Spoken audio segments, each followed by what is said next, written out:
Two gay wrongs do make a right.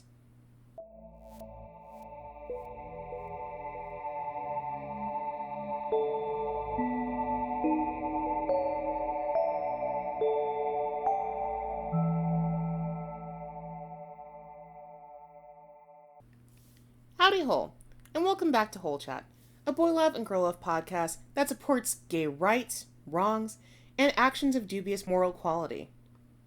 I'm your host, Chuck, and with me is someone who's only committed crimes accidentally, Keelz.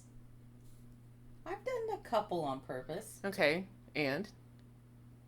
Yeah, I guess that's true. I just wanted to be accurate for Were some reason. Were they major crimes, or was it the time you accidentally took sunglasses from the JCPenney? Okay, maybe it was that time. So that was an accident, which is what I just said. And I guess the other time I was 5 and I didn't know. Yeah, 5-year-old crimes do not count.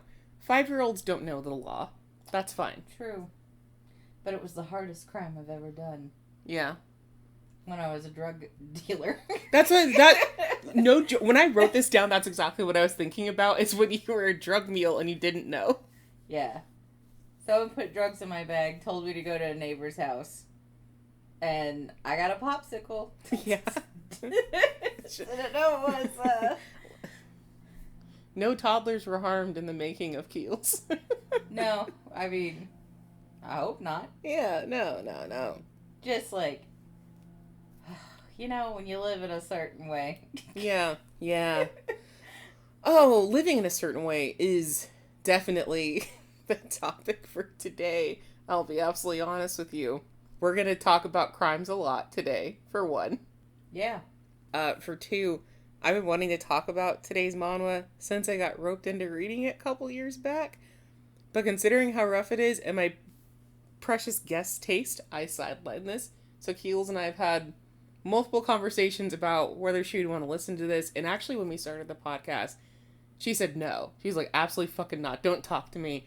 And now it's been, some time, and she's like, no. And the series was done. Yeah. Because before the series was done, I still would have said no. Mm-hmm. And then there was a surprise that made me say, yeah, now I'm fine. And even then, she still had to ruminate on it. And so she actually came to me and said, hey, are we going to do this one? And I was like, oh, okay, yeah.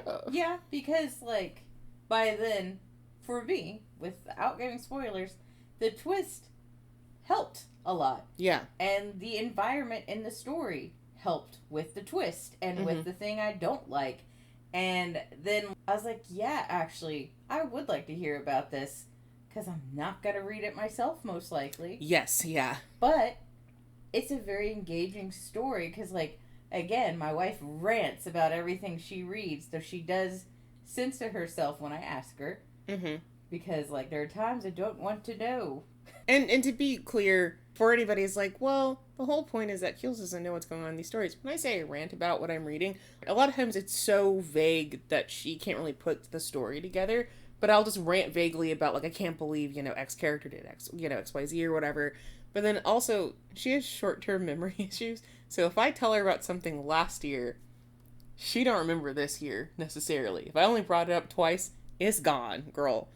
I will say, in this case, though, this is one that we've talked a lot about. So there are some high points and low points in the story that she's already aware of. But there's a lot of details that I left out on this one. And she's probably seen more of this comic than you'd expect, but it's been mostly the extras.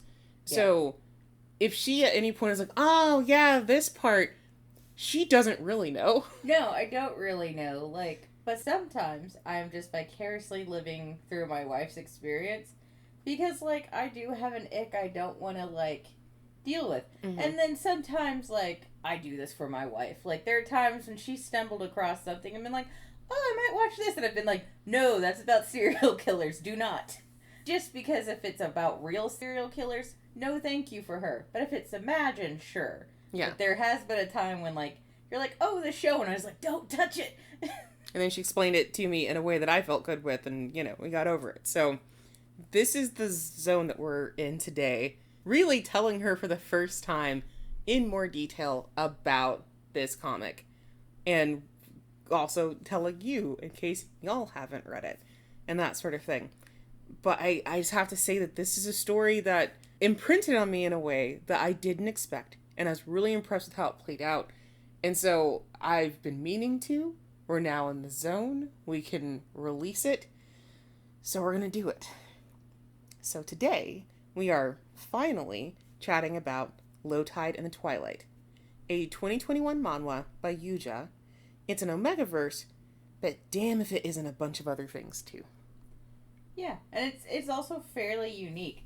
Because, like, again, because my wife vague talks about stories she reads, and she reads multiple at once, she could be talking about one thing, another thing, and a third thing, and I not know. Mm-hmm. But anytime she brought this one up, I was like, tell me more. It was different enough that it really did. It had my brain by the balls that I was like, I'm engaged. I don't want to read you, but I desperately do. So before we get started into this, I have to give y'all a big old warning for this one. We are going to discuss rape, prostitution, suicide, and plenty of other dark themes. So if you're not in the headspace for it, you'll see your cute ass next week. Protect your peace. Get the fuck out of here. This one's pretty bad, just throwing, like, child abandonment out there. Oh, yeah, that too. That's a pretty sizable trigger for some people, so... Yeah, there's enough wonky stuff going on in here, and even during the summary, there's enough wonky stuff going on, so you can skip it. But with that said, are you ready, my guy? I'm ready, my dude. Okay, let's be miserable. Yay, Pride Month. Yeah! Yay! Our story kicks off super positively with the main character, Euihyun, monologuing over a prone and bloodied body. He panics, but doesn't spend much time fretting over a possibly dead person, and instead focuses on getting as far away from the situation as he can. Euihyun picks up his little brother and hails a cab as their getaway car, leaving bewildered and angry gangsters in their wake. All the while, Euihyun continues to marinate over the futility of his life. He'd been told things would always get better. It was a mantra that had kept him pushing forward all this time. But he was tired of pushing. Things always seemed to get worse. As the evening sets in, the cab pulls up to its destined stop, the beach. Euihyun stares at the ocean, the water appearing bleak and ominous as he makes a final decision. He exits the vehicle, holding little Euihyun's hand, and makes his way to the water. So he, pauses to pick his little brother up out of the car. His little brother really doesn't know what's going on at all. He just knows Big Bro came and got me from where I was hanging out, and now we're at the beach. Because even now, in his final moments, Euihyun can't forget about his brother. He can't leave him to suffer the same life he's had to. And so our main character trudges out into the sea, praying that his life and the tiny one gripping tight to him may finally know peace. Woof. Yeah. Maybe you should warn for attempted child murder at the end. Well, that's in there. A murder-suicide is something that everyone can enjoy together, apparently. And this also had me remarking to Keelz earlier, this is the third whole chat episode where the story starts out with somebody either killing themselves or trying to off themselves, and I was like, what are the odds? But here we are. And I just side-eye her and tell her it's Chuck's taste, and Chuck is like, what do you mean? And I'm like, uh-huh. I don't know they're all... Hey, when I read a summary for a story, they don't say, it starts out with suicide, okay? But you sure do stick around. Well, you can't start it out with suicide and then they're not dead, and I'm like, well, why? It's a hook. Uh-huh. Fuck you. Peace, however, is often found where we least expect it, and it's not time yet for Euihyun to experience it. A man runs into the ocean, arm outstretched, reaching for Euihyun as the waves threaten to swallow him up. Said man yanks Euihyun back, gleefully shouting, "Gotcha!" before dragging the brothers out of the sea and back onto the shore and into reality. A reality that hits Euihyun hard as regret washes over him. Because he did try and kill your brother. He did almost try and do it. Mm-hmm. A fact that his gangster savior makes sure to remind him of. The gangster is Yeo Taeju, and he seems not unlike an angel in this moment, casually wringing water out of his shirt as though the entire affair was just a lark. Like, oh, it's not a big deal that I pulled you out of the ocean before you got swept away in the current with your kid. And, like, at this point, like, Taeju tries to wrangle Euihyun for, like, a hot second. He tries to, like, pick him up and be like, oh, I'll separate you because you're probably scared, huh? And he's like, you okay, little buddy? And Euihyun just starts crying now. Like, the whole time they're walking into the ocean, he's like, we're okay, I trust my big brother. Now that a strange man has picked him up, starts bawling, crying. And then when Taeju's trying to be like, hey, kiddo, I got you, Euihyun, like, reaches out and grabs him, like, straight on the face. Like, just claws his face. Like, a little... just claws and, like, out. Squeezes hard. Yeah, let me show you the pictures from the beginning onward so we can kind of set the tone, too. Because the beginning of this comic, I really like the paneling a lot. Because you can just see everything through these, like, very short snippet scenes where you know, like, even if there's no dialogue, you know what the vibe is. Like, here's the gangsters being like, holy shit, they beat up one of our men. And then, of course, Euihyun is not in a great headspace. They get to the ocean. And this is one of those scenes that, like, hit me hard because you're looking at the little brother look up and he's like, what are we doing? And it's like, You're about to be in a bad situation. Yeah, it's a bad situation. Imagine having that childhood memory and it's like, whoa. I will say, if it helps, slight spoilers. In the extras, we do jump forward to where Euihyun is a teenager. I don't think he remembers this one. He remembers a lot of other stuff, but I don't think he's ever fully contextualized this memory.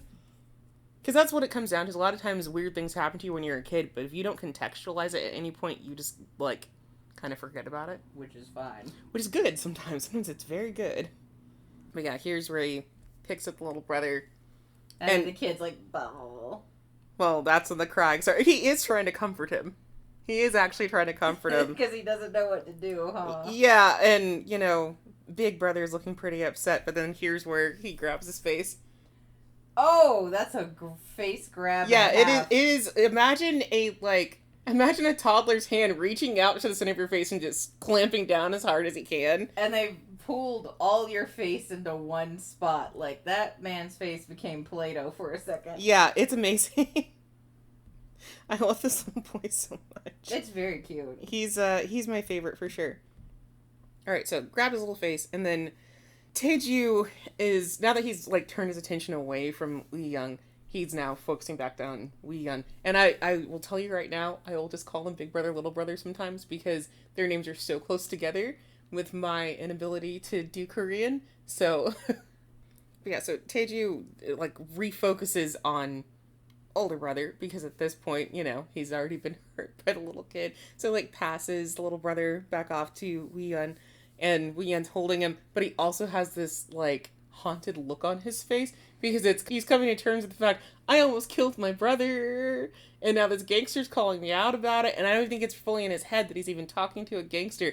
He is way more concerned with the fact that he almost did something crazy. Yeah, you can't undo what he was trying to do. You can't undo murder-suicide. Yeah. So, Taeju speaks to him, and so with every word that he speaks, he drives the wedge of regret further into Euihyun's heart, saying, like, you don't have any hopes or dreams, do you? What did the kid do wrong? It's not like he did anything to you. And each one of those hurts worse. Well, honestly, gangster behavior, they need you to become dependent on them and feel bad about yourself. Yes, but also, he didn't do anything to you, and what, was this a good idea? I get why you were concerned, but was this the best option? Also gangster behavior, because they're gonna use the truth to hurt you the most. Right. So, Taeju delivers that last question, it's not like he did anything to you. He delivers that last question, cigarette in hand, in a gangster squat, his appearance as savior fading away in the billowing smoke, leaving only a devil behind. So for a second there, it was like, oh, the angel came and pulled me out of, like, a really bad mistake, and now he's the devil. Now he's remembered, oh, gangster, I'm in trouble. Mm-hmm. Because ultimately, though he saved poor Euihyun from an unfair and premature death, what he really wants is his money back. Dun-dun-dun. They get shuttled over to a new location, where Taeju's cousin takes Euihyun so the adults can talk. Super fair. Continued respect for the child. We like that.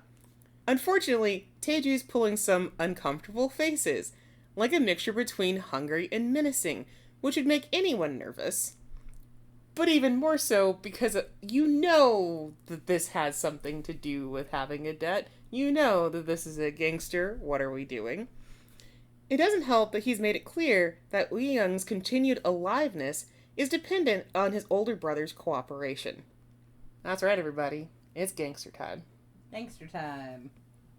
I mean, we've only said the word like 6 times now. Truthfully, yeah, but now we're getting into actual gangster business. We're not just beating up gangsters or running from them. We're here, settled in, locked in.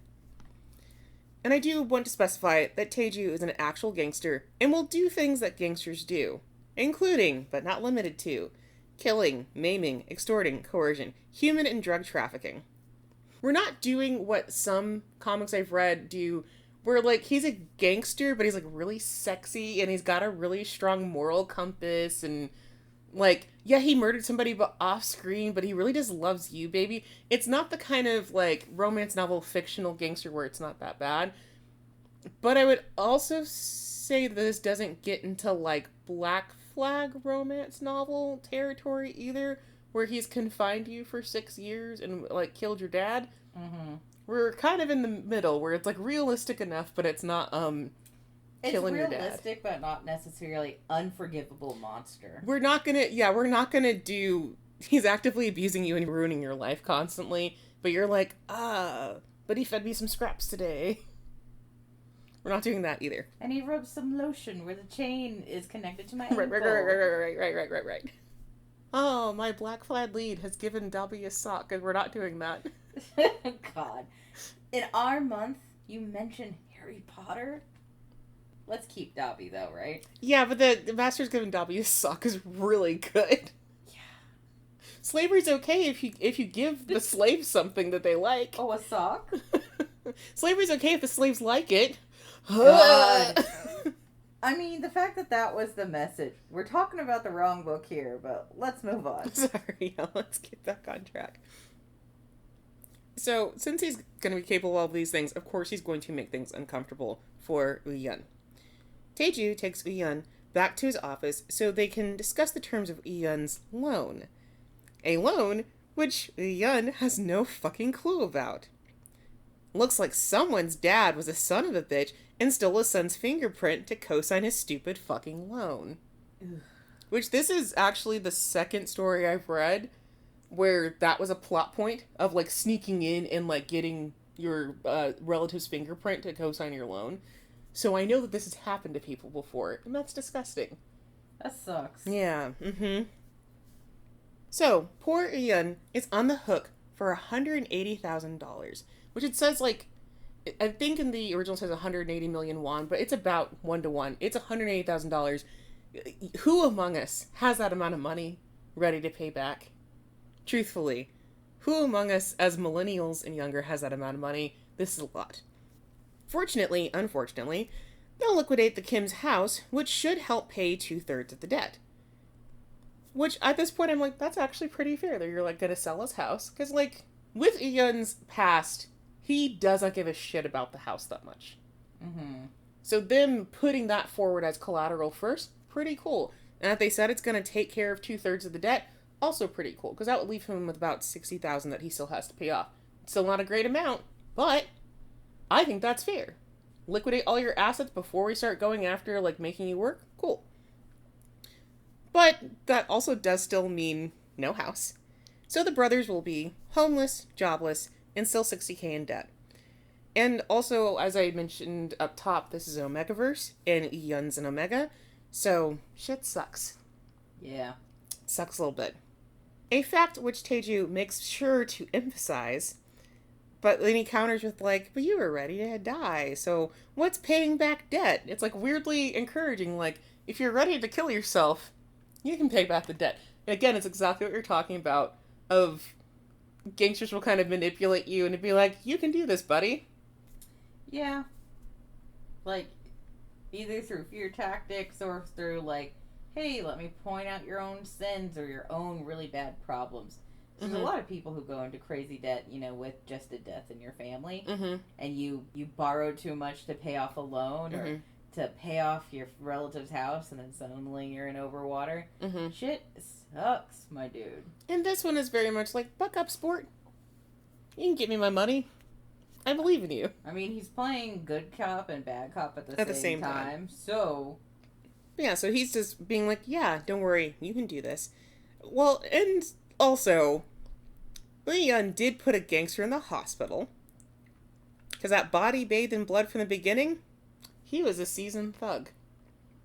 Amazing that he beat his ass that bad. For Immediately so impressed. Because, a lot of Omegas, and I'm not going to say a lot of current stuff, because I think they're doing better. It's been diversifying. But there's still quite a few Omegas who are like, if I dared to even slap someone, I would break my wrist. Right, like Omegas are made of glass, essentially. Yeah. They're one step above a bubble boy. They can't go anywhere, or immediately their lives will be over and something terrible will befall their family, kind of thing. Yeah. This is more...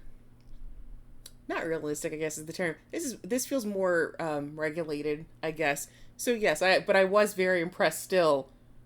Any normal person beating the shit out of a gangster and sending him to the hospital. Anyone able to do that is impressive. But within the confines of Omegaverse, I'm like, damn, shoddy, okay. Go for it. Good for you. But we are going to pause real quick and look up some more pics, and then we'll catch up. I do have to let everybody know, one of the running themes for Taeju in here is that he's a bit of a fashionista. So you will see it a lot visually. He will have different designer clothes on every time you see him, though he is a thug. There's even a point where he's talking to one of his family members and being like, oh my god, you got the dress that I told you to get. You look so good in it. That's one of his passions is fashion. Cute. Yeah, it's charming, but you're also like, what are you doing? But yeah, so that's where I'm riding the car. And then we get a little hint of Taeju's cousin right here. You'll see her more later. But she picks up little baby bro and takes him off. But I love that she's just like, I'm not scary. And it's like, you're like, massive. Don't cry. Right, but it's like, you are a massive person. You're horrifying. But of course, this face doesn't make me feel comfortable. No, no one's face is comfortable because the Omega is also scary looking. If I was stuck between I need to walk on the left side of the street and face Taeju or the right side of the street and face the other one, I'm gonna go to the other one, but with a lot of reluctance.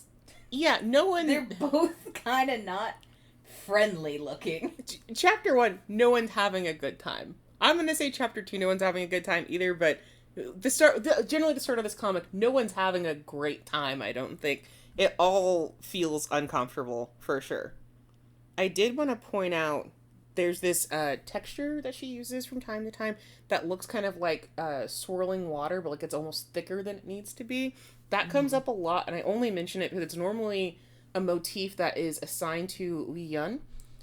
Kind of alluding to it, he always feels like he's drowning or about to drown kind of thing. So I tried to off myself in the ocean, and then I constantly feel the water rising up kind of thing. I have seen some artists use this kind of, illusion before. There's an artist I really like who, whenever the heroine is slipping back into their depression, they start filling with mud.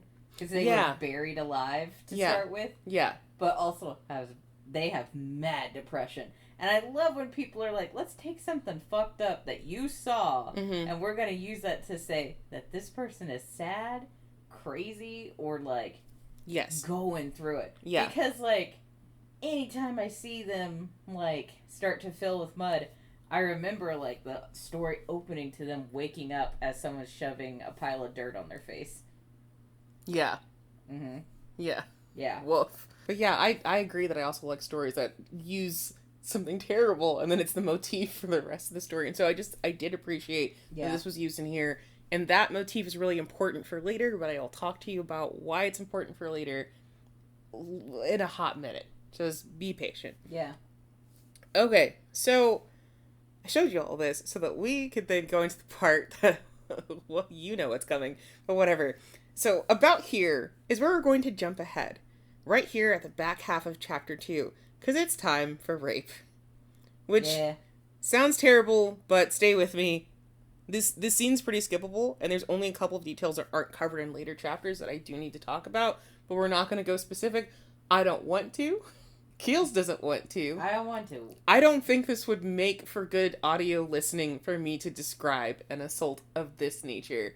So, the important parts here are that this marks the beginning of Taeju seemingly becoming intoxicated by Euihyun's scent and establishes both of their first impressions about each other, which Euihyun's is obviously very negative. And then Taeju's is interesting because he believes Euihyun to be docile and pretty. Two important things to remember while the rest of the story unfolds, because I cannot express to you how wrong he is. Yeah, he's got a wrong idea of this young man. So keep in mind, he just sent a gangster to the hospital, and Taeju's like, oh, he's so docile. Interesting. Fascinating choice. Nice idea, I guess. Mm-hmm. Like, it feels stupid hearing it. Mm-hmm. Like, oh, he nearly killed a man.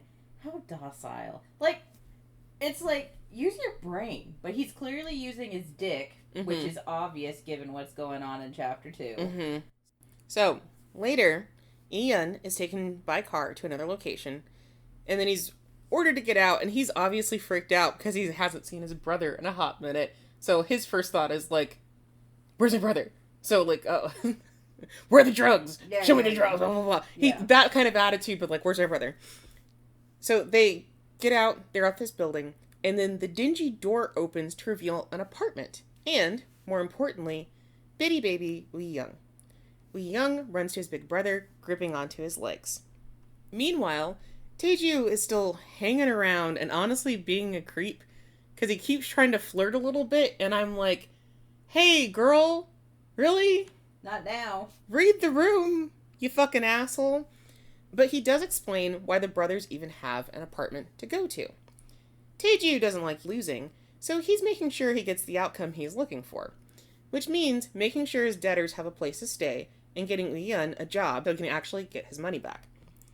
Once the brothers are finally left alone, Euihyun can finally take stock of his little baby, who's fine, by the way. Euihyun also doesn't seem to understand or care about the suicide attempt. He's much more focused on the now and where they're living. Specifically, that they're living together, alone, without their bitch-ass dad. When Euihyun offhandedly confirms this is true, no dad to be found, his little brother declares that he's so happy. Ugh. And, like, that's so upsetting. Yeah. So, like, again, I don't know the details of the rape, but you already know how bad their life was. Mm-hmm. And, like, that's why I kind of, like, for a really long time, I wanted to hold Taeju's head underwater until the bubbles stopped. That's a fair Revive feeling. Him and then do it again. Yes, I think that's fair. I'm so, like, because it's like, he's already telling us with his bitch-ass thoughts of he's docile and beautiful.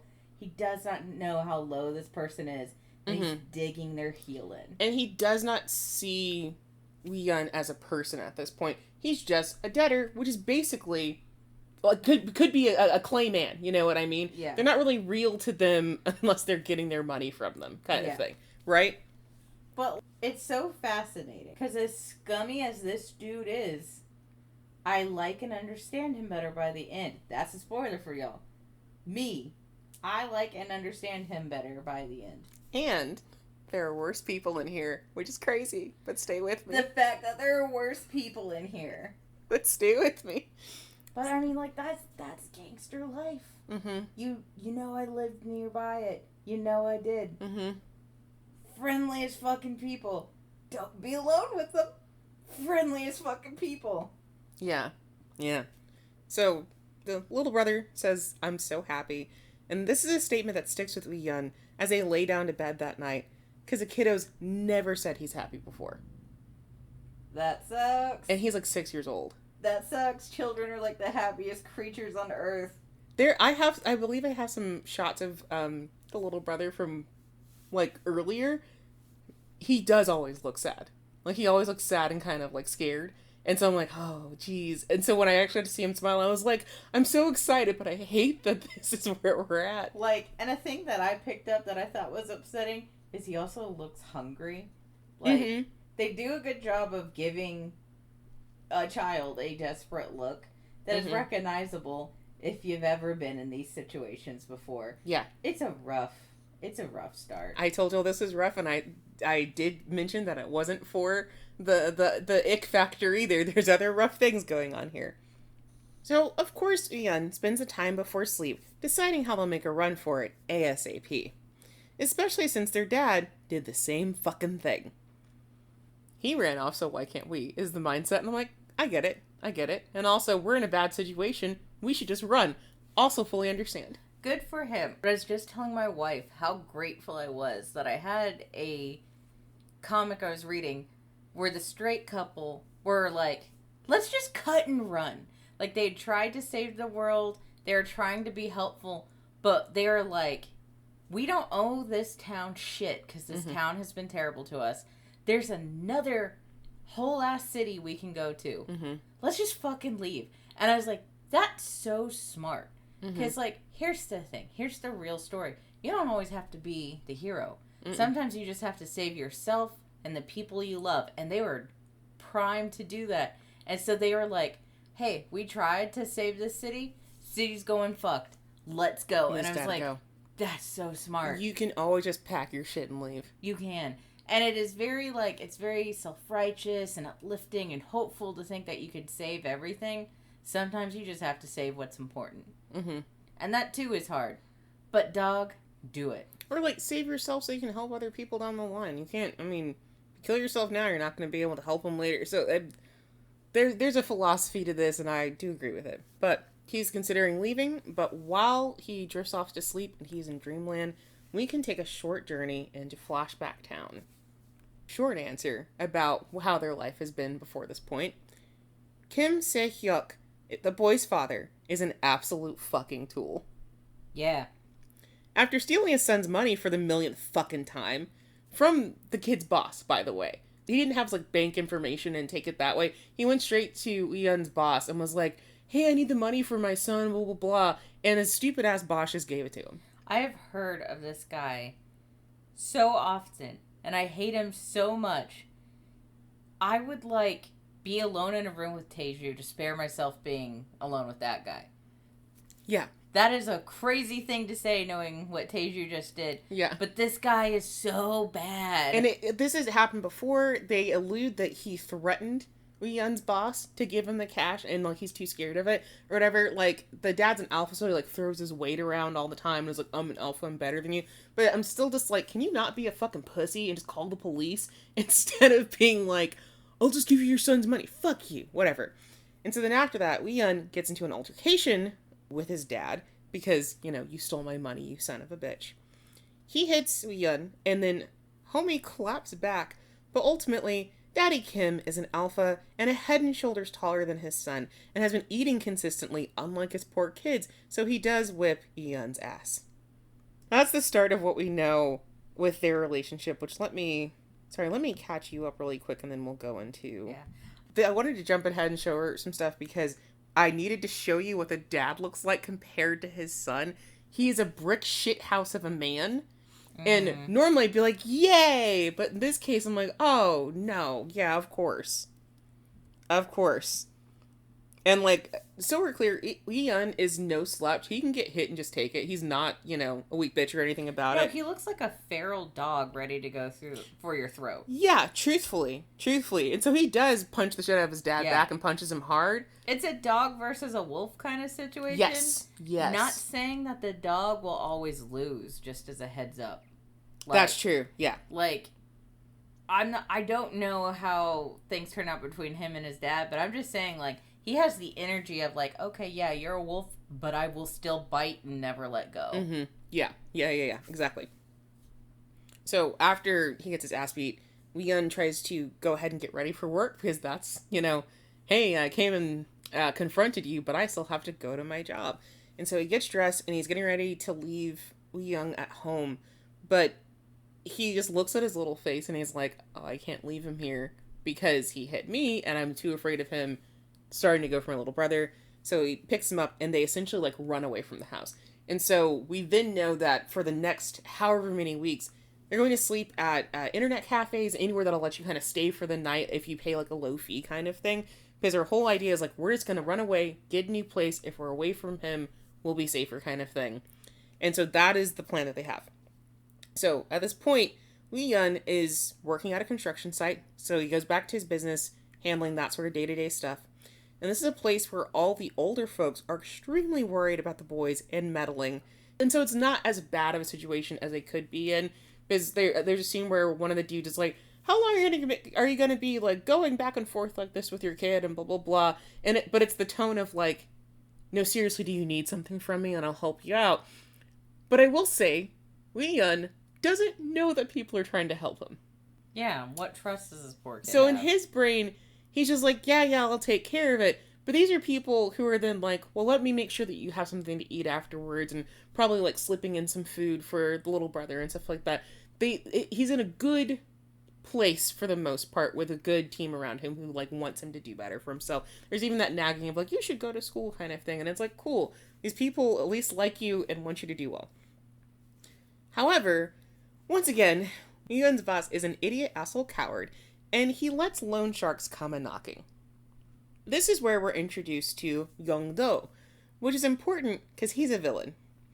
Like, I know you probably think there couldn't be a bigger villain than Taeju and Daddy Kim right now, but this guy's gonna show up and cause problems for sure. And he has significantly less of a reason to. Also, because he does immediately sexually harass Euihyun after explaining the debt he now owes. So he full on goes in for the, like, ass grope, being like, hey, maybe I could do something about your debt. I heard you're an Omega. You look kind of cute. Blah, blah, so blah. That's why he beat the shit out of him. Yeah, so he grabs Euihyun's ass, and he then, rather unfortunately, gets his head acquainted with a potted plant. Couple times. And then a couple of other objects, and a stray body part or two. Awesome. Which more or less catches us up to the beginning. Euihyun ran because he, justifiably, beat a man up. Like, loan shark be damned, he deserves to be respected, and if not that, then compensated and the debt reduce. No ass grabs for free in this house. Mm-hmm. But I think I have a lot of the scenes where he beats people up, especially in the beginning, because I'm so happy to see it.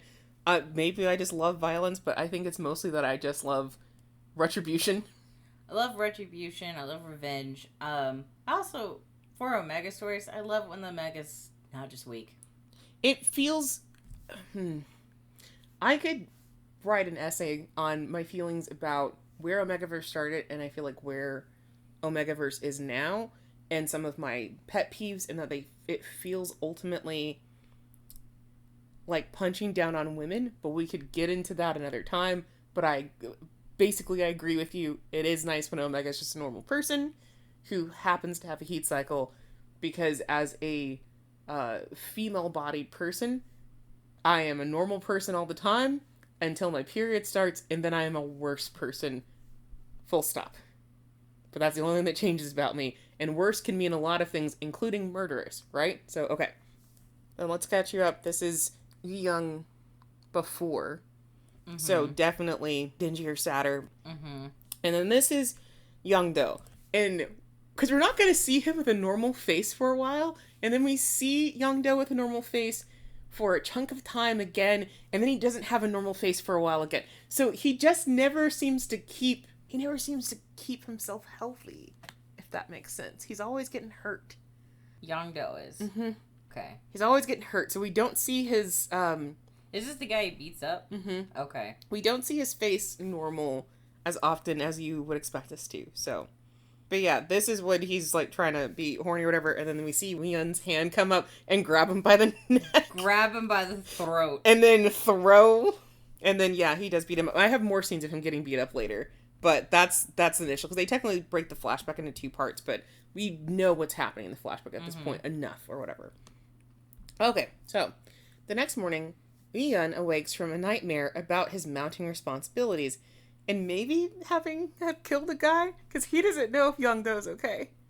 He knows he went to the hospital, but going to the hospital doesn't mean that you survive. Look, the first time you kill a man, it gets easier. Yeah. But yeah, so he's still wondering, did I kill a guy? But before he can really get his bearings too much together, he is soon bothered by the return of Taeju. The gangster has come in a stellar mood and is all smiles as he announces the options for Euihyun's future employment.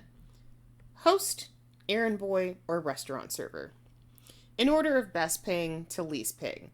And sex isn't expected with any of them, but he's defo gonna need a decent attitude. Which I'm just gonna tell you now, Euihyun does not have. It's not gonna work. He can't be a host. No.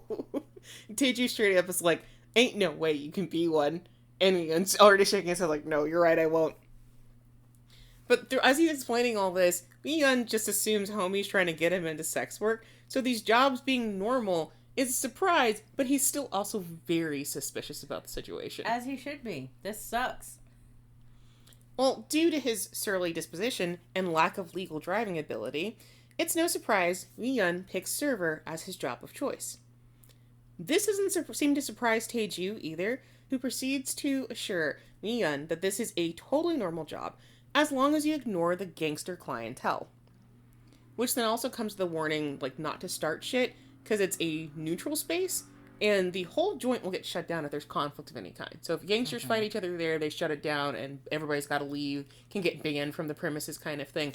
But if one of the servers starts shit, they still shut it down, like, no violence, no fighting kind of code is going on there. Mm-hmm. But hey, if, like, it's gangster shit, maybe he'll get good tips if he chooses, like, the server job or something. Right, and so that is a possibility, and we do kind of get some of that lore about that, but we'll get more in detail about that in a second. But he also says, like, hey, yeah, that means loss of revenue wages if we have to shut it down for any sort of violence. And he specifically tells him, hey, if you fuck up, this getting added to your debt. If we gotta close this motherfucking restaurant down for half a day, that's gonna be your responsibility. So just act right. That's all I'm asking. Though he's still wary, Euihyun accepts all of this easily enough. There's just one more question. What the hell happened to Young Do, and is he alive, yes or no? Don't care about him. Taeju is surprisingly flippant, as he explains he's not super certain, but dude's in the hospital receiving treatment still, so no big deal. So not dead, but very hurt. Yeah, fuck him, dude. It's nice that he cares. It's a fascinating point to me that Taeju is never concerned with what happened to Young Do, it seems like. Like, by the time I finish the summary, he will still not be concerned with what happened to Young Do, and I'll explain a little bit as to why that is, but it very much, he's not concerned about it. I'd never be concerned about it. Like, here's why I would want to know. If I was this kid, I'd want to know so I could be like, hey, how's he doing? Because if he ain't dead, he could get his revenge. Hey, fair point. Euihyun is more concerned that he's going to have to pay for his hospital bill when he gets out.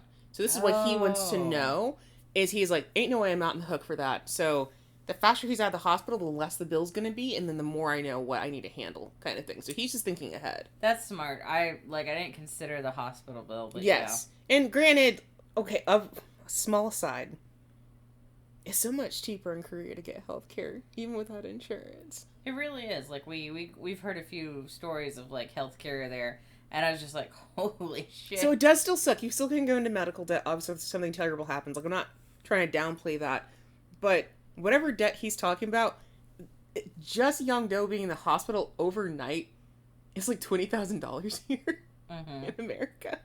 So, yeah. So like, I was reading this, I was freaking out, and then I was like, oh, it's probably not that much. It's not American debt. Yeah. God, debt is debt. But, like, it's not $20,000 for one night. Yeah. Not only should Euihyun not worry about Young Do, he also shouldn't fret about the apartment. No rent for a while since he already paid in advance. Which is a terrible thing to say, Taeju, you fucking asshole, but at least he got something in return than just, hey, I raped you and you get nothing. Yeah.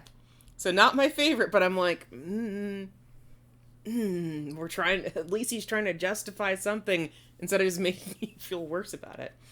Ugh, let's not dwell here. Like, It just makes you so mad at him. I'm still surprised by my feelings at the end. I always, am puzzled. You're allowed to be mad. Please, anybody listening, you're allowed to be mad. You're allowed to be mad at Taeju. That's fine. Euihyun tries his best to maintain his patience, ignoring Taeju's bullshit to ask about Kim Se-hyuk and his ability to pay off the debt. Because, it should be his dad's debt. He should pay it off. Well, about that. The gang's not super interested in running after a dude who's already been juking them for months.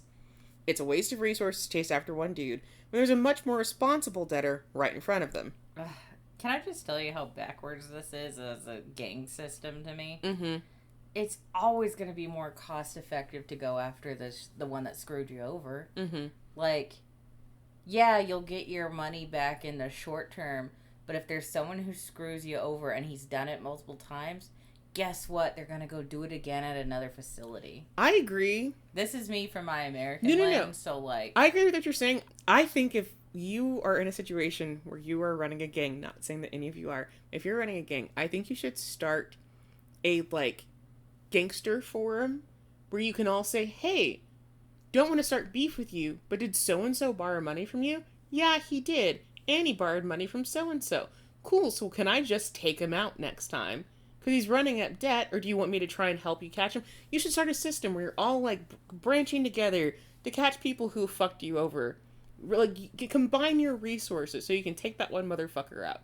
Yeah, I think that's what you should do. Yeah, we say forum, don't do Discord. Discord will turn your shit in. Obviously not. Like, you got gangster money. Make up your own private forum on, like, the dark web or something like that. And talk about who's gonna go after who, you know, to get him. Like, just go get the guy. But I also do understand where they're coming from about, like, if we want our money back and we know we're gonna get it back from that, we'll do that. Because they also are not going to give Kim Se-hyuk another loan after this. But, like, they're not gonna get a loan from him. I'm just But saying, I still agree with you. I'm just saying, Kim Se-hyuk, yuck.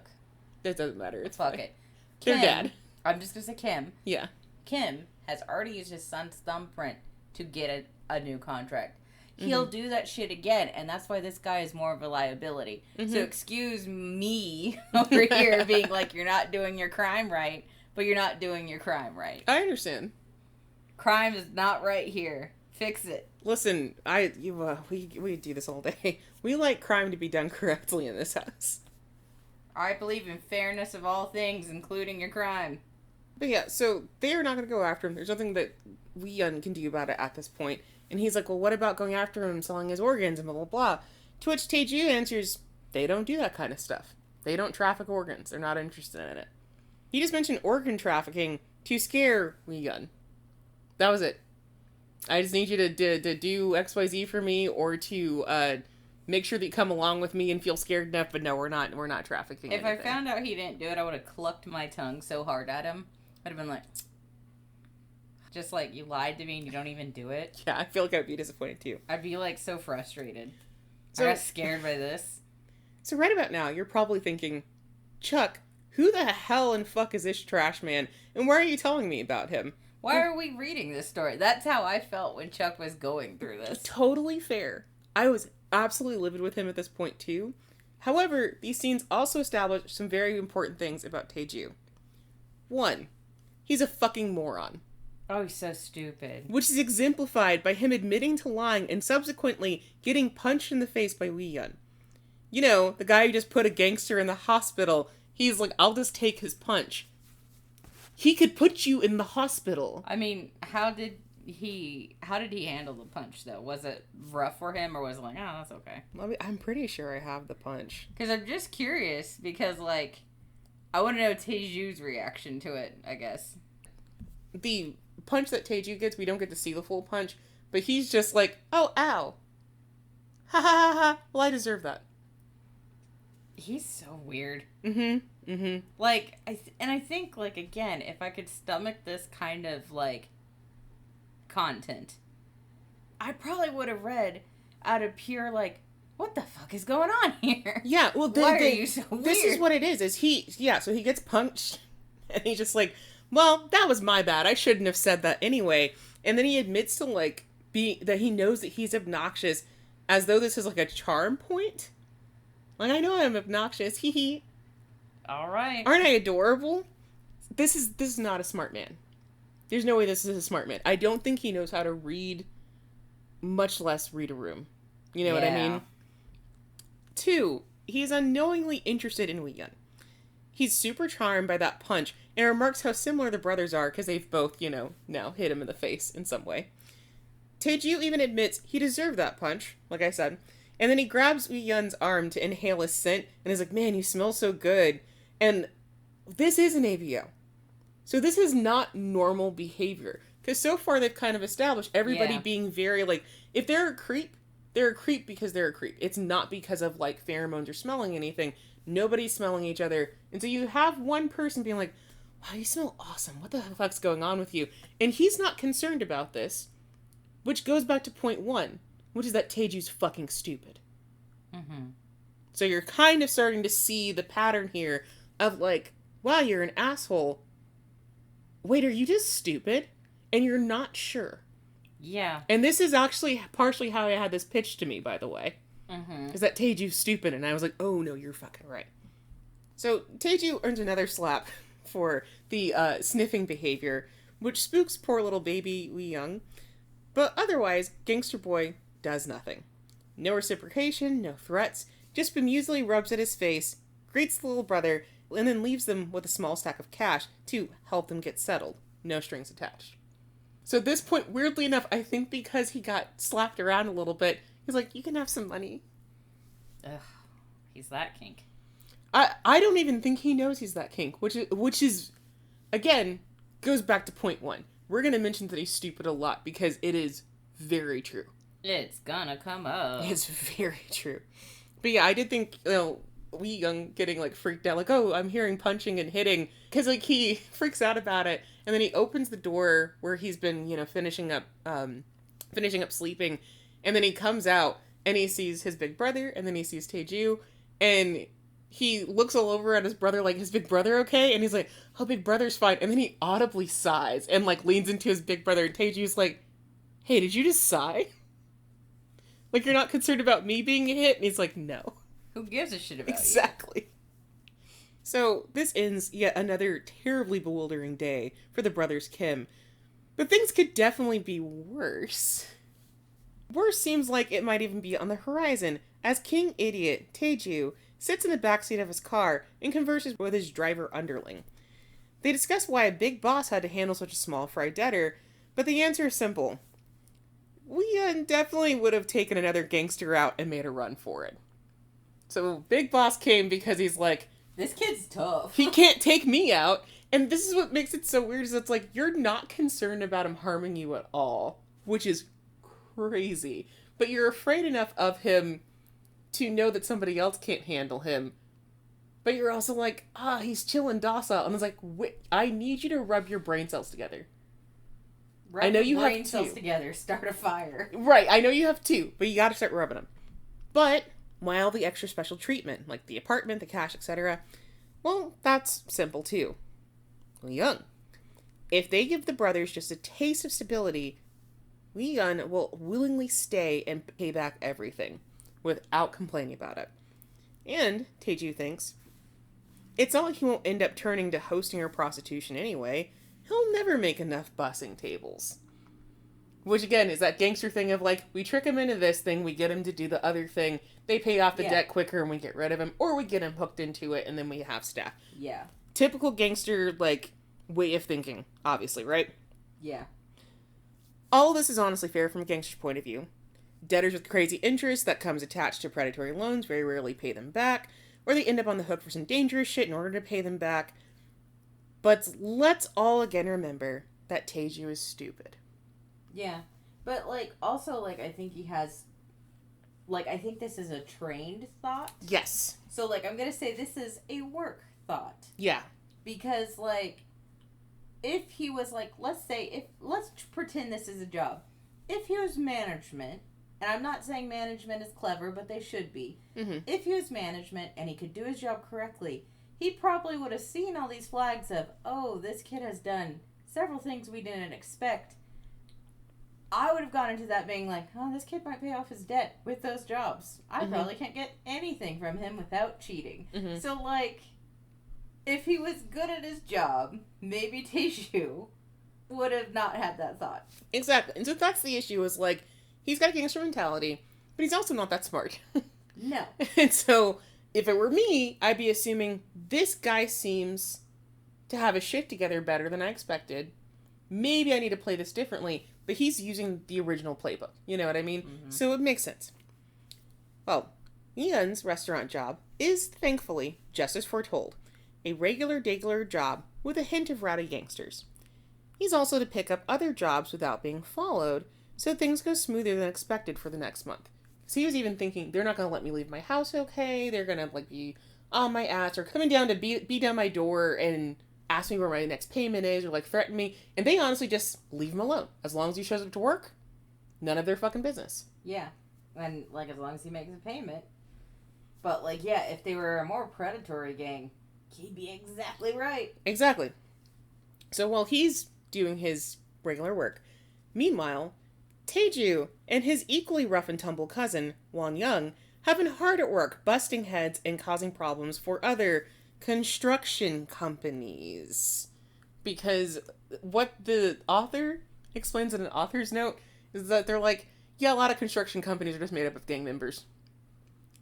And everybody's like, you know, wheeling and dealing and cheating and beating each other up and stuff like that. No construction ever gets done here without some backdoor dealing. Our senators are like in on it, like whatever. Mm-hmm. And I'm like, okay. So they're doing all the mob associated like dirty work, which involves like busting heads, using hammers to, you know, deform a face or two, that kind of thing. And then while we're seeing their work, we're then given this quick little scene where they introduce Won-young's long-suffering mother and establishing how like loving this family is, because they're both like, oh my god, it's mom, it's auntie, and they like go and hug her. And this is the part where Taeju, or excuse me, they were going to hug her, but they are covered in blood, and so she's like, you better fucking not. Because apparently these two chuckle fucks love to do this to their own parents. Is they'll be like, hey, we finished like beating up a bunch of people, hugs, so that they can try and wipe their nasty bloodied hands on their parents' backs. This happens at least twice within the comic. But then this is also the scene where Taeju is like, oh my god, auntie, you look amazing in that dress. I told you you'd love it. And so you get this feeling of like a lot of familial love back and forth, that they'll do anything for each other, that Won-young and Taeju are very reliable with their work because they really want to do well for their family. And like that's the draw of like mafia and gangster shit. Mm-hmm. Is like you see this like familial ties or these deep bonds, and you're like, oh, mm-hmm. I like that. And that's always the draw. That's how people get into gangs anyways, is you want attachment to somebody, and there are these strict rules, and then that gets you your attachment, and so you have this feedback of somebody cares about me, I'm going to care about them. That's what makes them appealing to people. That's just how it is. But no matter how reliable her daughter and nephew are, Won-young's mom is like any middle-aged Korean woman and is most concerned with their lack of life partners and grandbabies.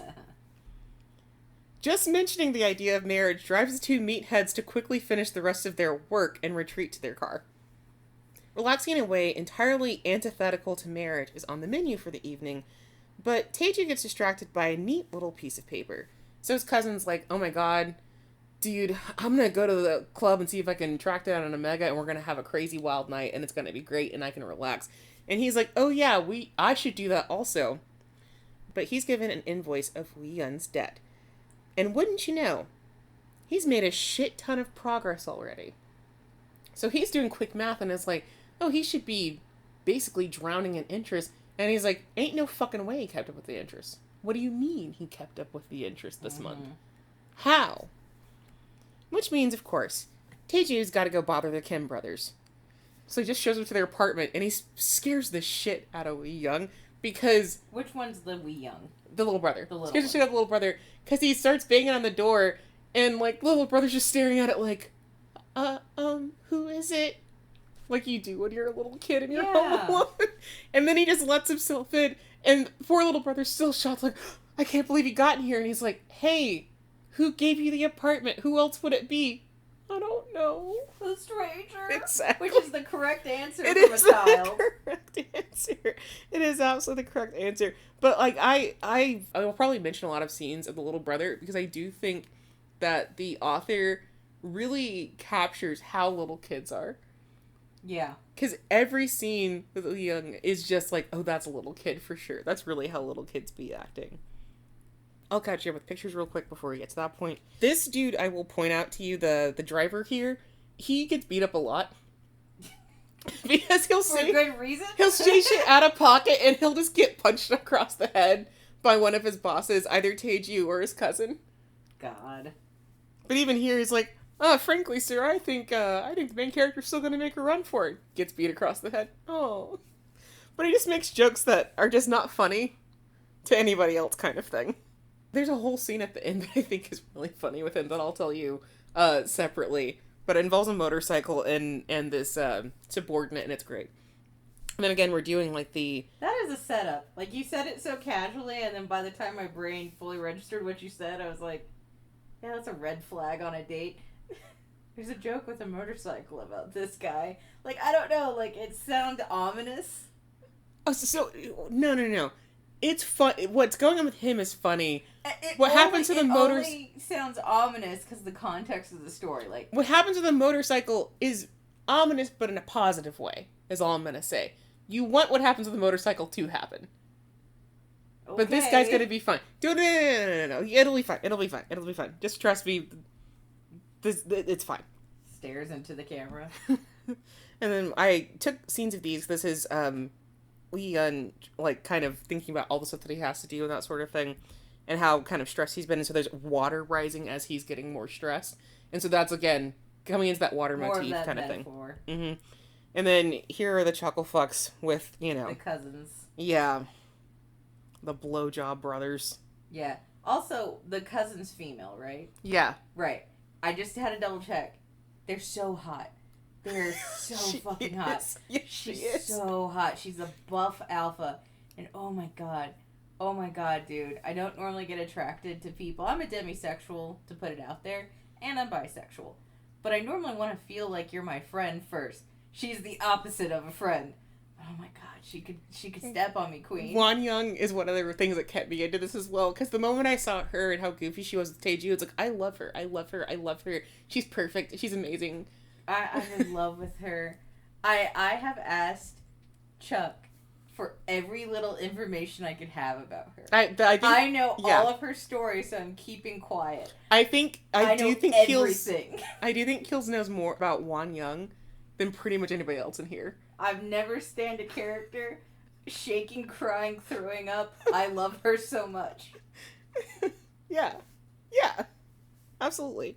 And then here's Won-young's mom.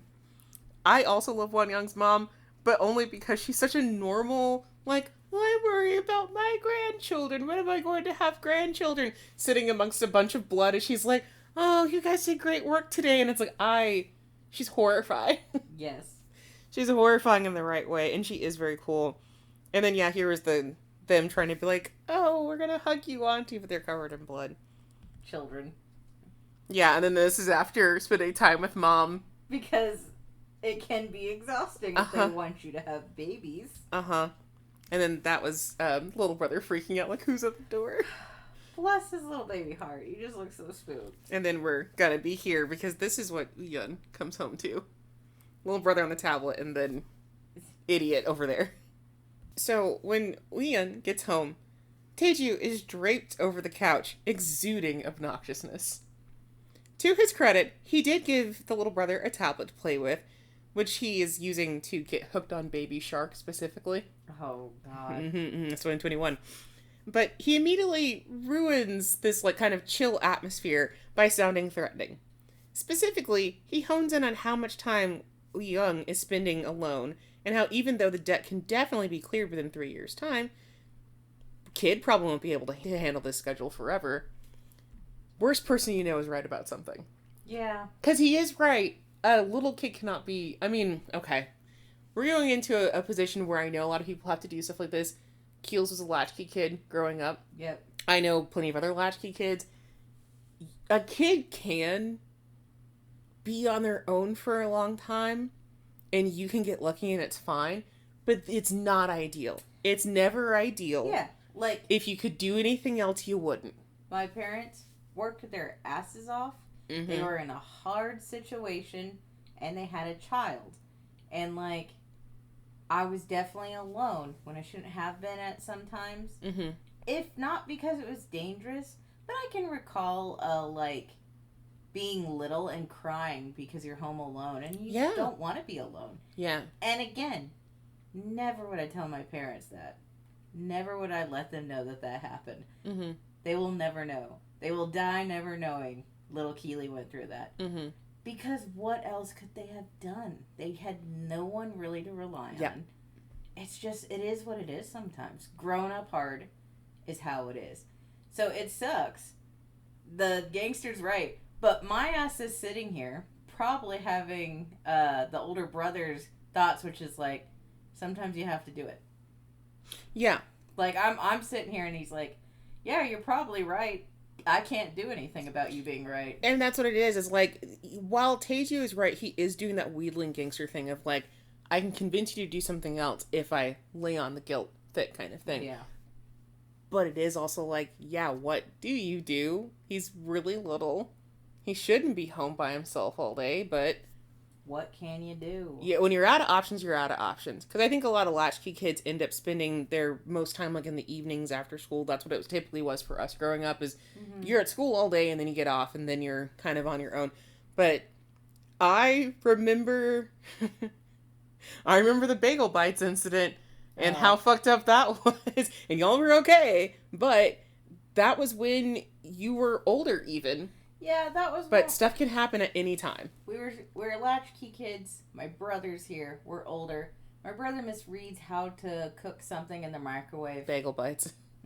Causes a fire, but he's laying down, and the house is filling with smoke. Smoke goes up. He has no idea. So it had just gotten to the point where it's about to be bad. When I got there, we put it out. We unplug everything. I remember from like a first aid kids video to soak a rag and put it on my face. Because I'm like, I get my brother out, but I'm thinking, hey, we have animals and pets. I need to get them out of the house too. So I got like smoke inhalation and was sick after and not good. But like, no one died. I took care of the place. Still bad. But I also remember your parents freaking the fuck out when they got home and for like months afterwards. Yeah, like not even mad. Just scared. Just scared. Because like, again, this shit hadn't happened with me. But I will say, like, with me, my parents, like, while they were still working, would get on the work phone because their work knew what was up. Would get on the work phone and be on the phone most of the time with me. So I wasn't able to do a goddamn thing. Which is good, actually. Yeah. But when I was older, you know, they're like, well, the kids got it. But it was a simple mistake like that caused a problem. And that's all it takes. So I don't think he's trying to be right at this point, but Taeju is right. Yeah, that sucks. Yeah. It sucks he's right because he's an asshole. Yeah. Again, worst person you know. The evening wraps up with fried chicken dinner via Taeju, which is a super nice gesture considering the debt, but also a great opportunity for Euihyun to be cunty and serve the baby 2 big chicken legs and asshole the neck. It's here, too, that Taeju becomes more smitten with Euihyun. Like, cheeks flucked giggling to himself. It is so clear that he has some weird crush going on. But he's gonna figure that out? No. That's like season 2. Oh, God. Yeah. I'm telling you, he's dumb. I didn't realize he was slow. Yeah, I said he was stupid. You're right, you did. I did, yeah. It was right there. Of course he's slow.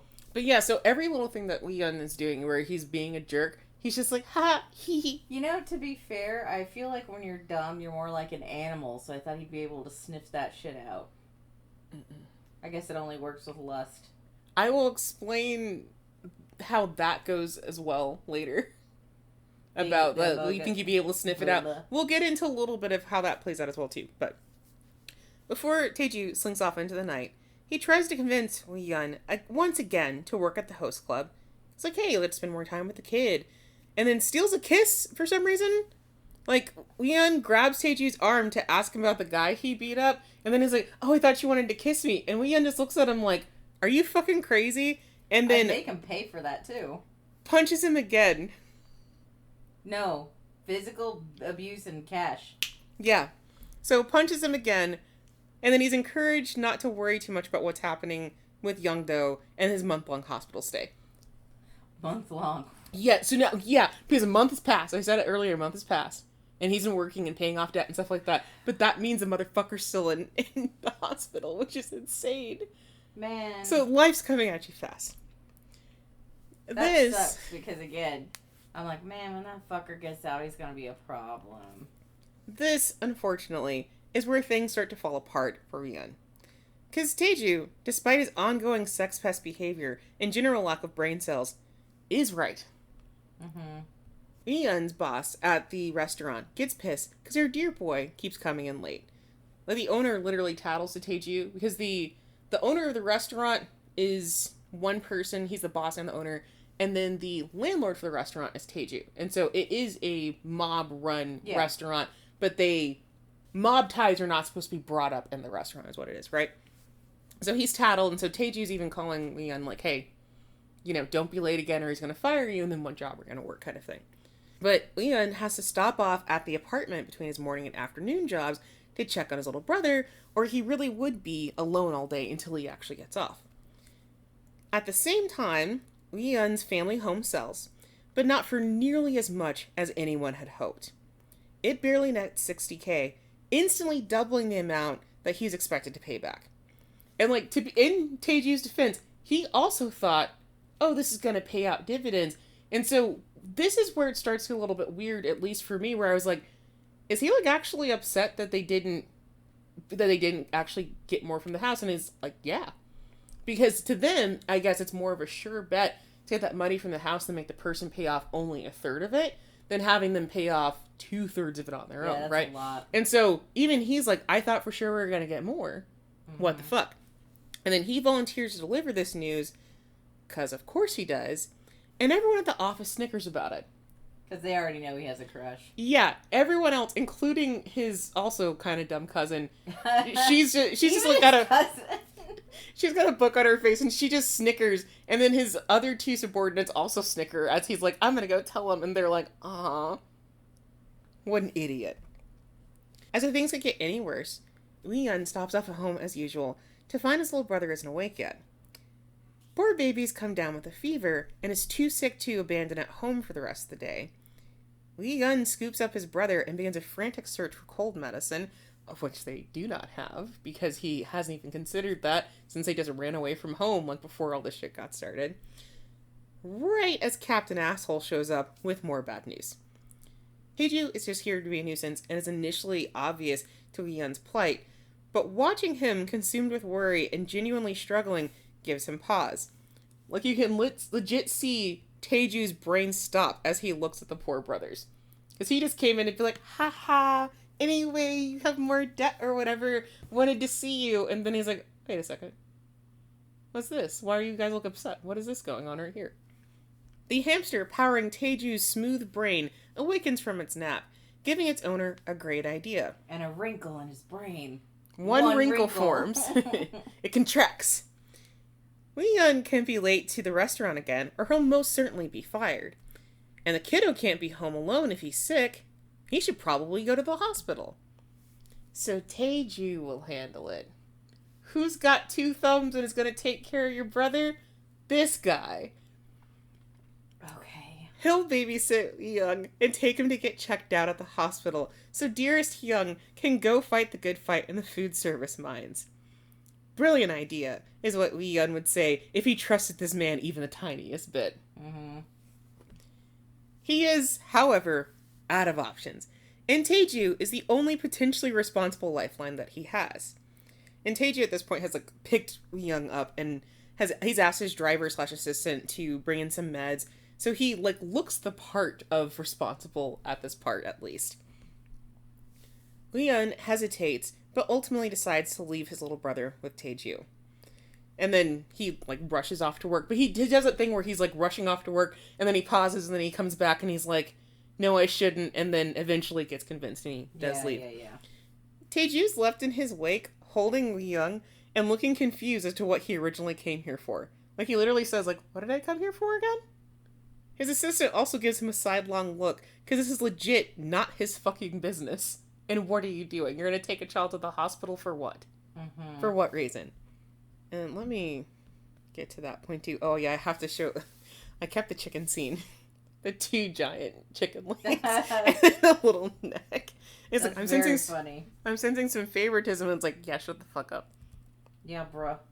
And this is the face I was talking about where he's like, I'm offended, and then he's like, hee, I love, man, Euihyun's I'm like offended, so but cute. I like you. He's such a fucking dumbass. Yeah, and then, yeah, poor baby's sick. His little chubby, I know, his little chubby face. His little baby face. Oh, a little brother, like, tugs at my heart. And then this is where he shows up, and this is legitimately where his brain stops. Wrinkle. This is where, yeah, exactly. You knew exactly what I was talking about. This is his brain stopping. I mean, like, they're very good at expressions, so, like, I'm catching on to everything. Yeah, and then he's like, nah, I got it. Look what I'm doing. I can totally take care of this. And then, yeah, his subordinate being like, what are you doing? Exactly. So, needless to say, at work, Euihyun's in a bad fucking mood. He's berating himself for leaving his most precious person with the least trustworthy motherfucker on the planet, which is, of course, negatively impacting his job performance. Meaning he's making mistakes left and right, and literally slamming food down as he tries to process his anger, frustration, and worry. I, personally, find this behavior delightful and perfectly understandable, and would probably let a server slap me across the face if one of their other tables is being awful to them. The old gangsters at this restaurant, however, don't feel the same. No. After serving a group rather aggressively, Euihyun is sent back to their room to pour their alcohol. At which point, the leader of this little group of losers grabs Euihyun's wrist and chides him about doing things gently.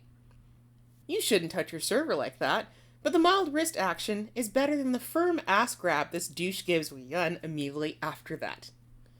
All the while, this restaurant's about to be shut down. All the while, he and his group of losers berate Euihyun, talking about how he'll end up at the brothel eventually, and all Omegas give up, so might as well let them have a go now. You know, creep shit. And also sexist shit. Well, at least, like, they're honestly starting it, so it's not all gonna fall on his shoulders, I don't think. Yeah. But it's not gonna be good from the start. Yeah. All the while, Euihyun's vision is narrowing. His mind replaying the one rule Taeju told him not to break. Don't make a scene. A loving God would see Euihyun's desperation and relieve him from their situation in a non-violent way. The characters in this comic, however, live their lives under a God who craves vengeance above all else. So here comes the scene! So Euihyun grips the metal tray he was holding tight in his grip and slams it down on the head of the man that touched him. A disruptive clang rings out, reaching across the entire building, drawing everyone's attention. And legit, there's like 5 angles of this, and I'm going to show those to you right now. Time for murder! So here's the creep, here's the first instance of touching the wrist, and the chiding, and then you just see his brain be like, uh-oh. And then the ass grab, and he's like, nope, stay calm. I can't cause a scene. He's trying. Uh-oh. And then this. Yeah. Honestly, again, the thing that comforts me is, like, while this is bad, when they do get to the source of it, he shouldn't carry all the blame. Because if, like, rules are rules. That's where I'm at. And I will spoil right now, actually, while they do shut the restaurant down, you know they're going to do it. They're going to have to shut the restaurant down. They have to. Based on what we've been told, they have to. Rules are rules. That is going to happen. We'll get there. He does not get blamed for everything. And in fact, they are more angry with the gangsters for starting it. One, because they should know fucking better. Yes. And because actually, again, this is an establishment where like, the gangsters are allowed to get a little bit flirty and rowdy, but this was too far. Yeah. And so this crossed the line, and so they are the ones that get in trouble here. Straight up. And the owner doesn't want them to come back. He's like, I'm over it. They can't come back in here. They don't get my food anymore. Because you do not harass my servers. They're serving you. So, getting that out here, because I don't think I'm going to cover that in the summary, but it does get handled. Yeah. Nice.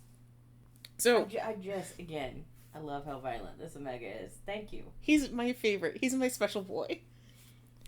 When the douche gets his wits back about him, he grabs Euihyun by the front of his shirt, and he's like, he's like picking him up, and and then he says, you fucking rent boy. But is met with a vicious punch to the face, because this is one of Euihyun's triggers, is you talking shit about all you're gonna do is be a prostitute, and then, groping and grabbing. This is where he can't stand it. So this is also why he beat the fuck out of Young Do. I think if Young Do just said, like, hey, you Odette, you have to come with me, there would have been a scuffle, but he wouldn't have sent him to the hospital for a month. Yeah, he might have eventually come along. Yeah, but he came in with a sexual harassment, and Homeboy is like, oh, fuck, I can't control my temper. So, Euihyun is doing pretty well for himself, but it is still a room of 3 against 1, and these dudes have defo been in plenty of fights. Mm-hmm. They're able to pin Euihyun down, utilizing all of their collective strength to keep the young man, like, down. in one corner. Yeah. One of them going so far as to choke him. They're so focused that they don't notice the door sliding open and the quiet steps of the landlord of this establishment as he enters the room. Who's getting real pissed, I bet. Because the landlord, remember, is Taeju. Oh, I forgot it was Taeju. Taeju makes himself known by calmly approaching the fray and tossing one of the thugs aside, effortlessly. He then, just as calmly, grabs the wrist of the dude doing the choking and chides him. He chides all of them for this clearly unfair fight against an Omega. Taeju forces them to release Euihyun, and then, still calm, tosses Euihyun out of the room. Like, specifically, Euihyun is just like, oh shit, cough, cough, cough, and then he's like, what the fuck are you doing here? And Taeju's like, go outside. Euihyun hesitates, tosses him outside. You gotta go. Mm-hmm. Daddy's mad. Mm-hmm. And I will show you that real quick, because this is the stuff that you love. You love violence. I love revenge. You love violence. It is my favorite fucking thing. Punches the dude again, and then this is how many of them have to be there to get him down, and then we see Taeju just effortlessly kind of come in. And he's just like, you're strangling him? Hee. So, thankfully, those motherfuckers get their asses kicked by Taeju.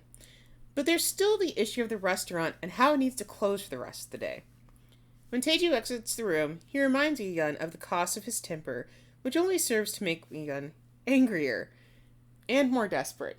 Because this is how I would feel too, is like, I feel like I needed to do what I did and like fuck with these guys, but then also I'm mad that I did it, but then also that I have more debt, and I'm realizing that in real time kind of thing.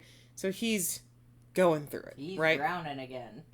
But Taeju at this point like tossed him a towel to wipe the blood off his face, because he's also like, I gotta take you to the hospital to go see your baby brother, and you need to not look fucked up for this kind of thing. So it's like a small kindness of like, since we're closing down, I'll take you to the hospital, right? Mm-hmm. But then there's a question of how Euihyun will pay for the hospital bill, an expense he honestly cannot afford.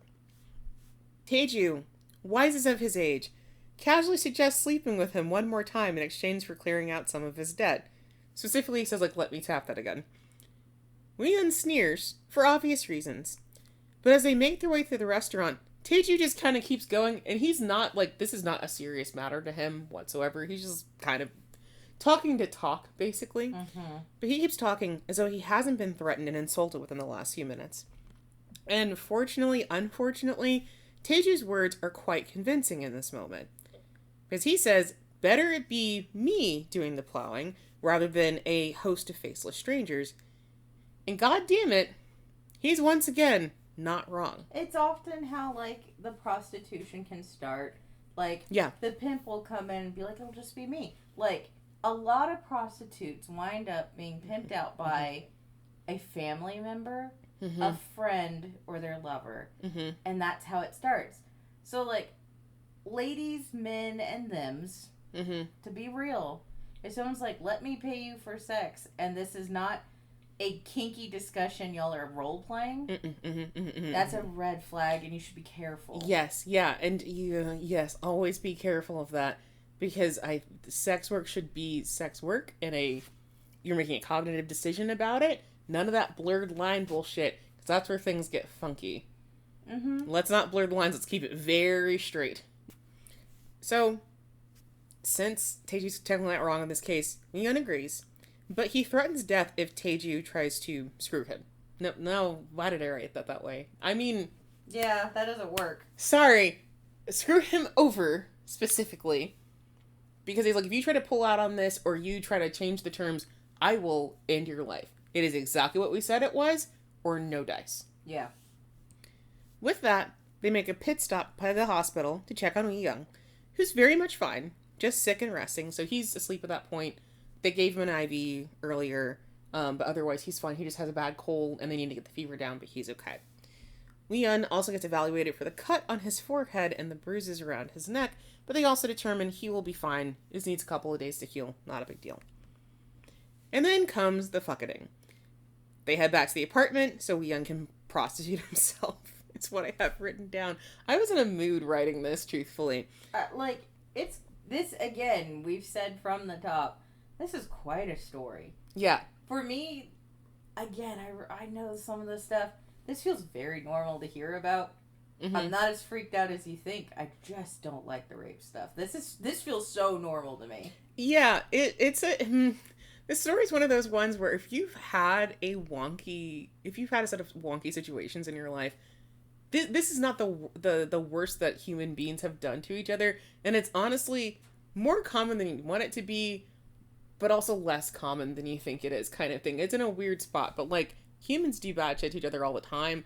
Mm-hmm. We're not at the worst a human could do, but we're still not happy about it.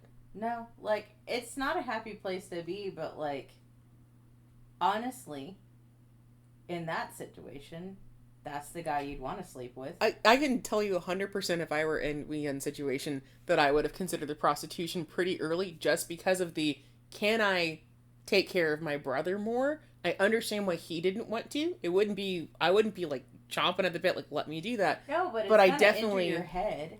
Yeah, I definitely understand wanting to make sure that my kid was taken care of first and foremost, and then, whatever. There's obviously pros and cons of all of this and dangers with everything, but I would be considering that. But Euihyun, he's not pleased with himself. I'm not pleased with the situation. But there's some important information to glean from this instance as well. Like how Euihyun's a complete novice at sex stuff to the point where I'm not positive he's ever been given sex education, much less secondary sex education, because he does not know anything. Taeju's stupid, but does he pick up on that? Yes, yeah. Euihyun has no idea that Taeju's trying to flirt with him or dirty talk him and assumes everything is a lie or insult. So he has no context for that either. So he has never dated anybody. Mm-hmm. He's never been romantically involved with anybody. He's never had sex with anybody before, right? Or how Taeju goes from jokingly worried about said lack of sex education to believing that he's being punked to genuine worry. So, because he's like, oh, you're just like fucking with me. And then he's like, oh no, like you literally don't know. You don't know that we need to use a condom. You don't know how to put a condom on. You're kidding, right?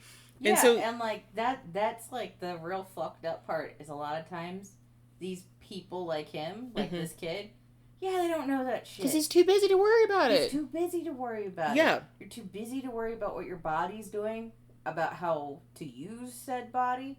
You're too busy. So it's like, again, it's like one of those like frustrating things that is actually pretty common. Mm-hmm. People think you know more than you know, and it's like, damn, dude, I don't. Yeah, and so this is where we're kind of reaching that point too, where we're understanding Euihyun knows nothing about Taeju. Taeju knows nothing about Euihyun, and vice versa. Like, they don't know anything about each other. And so Taeju is kind of expected, from the little he knows about Euihyun, to be different. And now he's like, oh no, I've misinterpreted what your life has been like, but I've also never asked. And Euihyun's like, I'm never going to believe what you say, because ain't nowhere you're going to tell me the truth.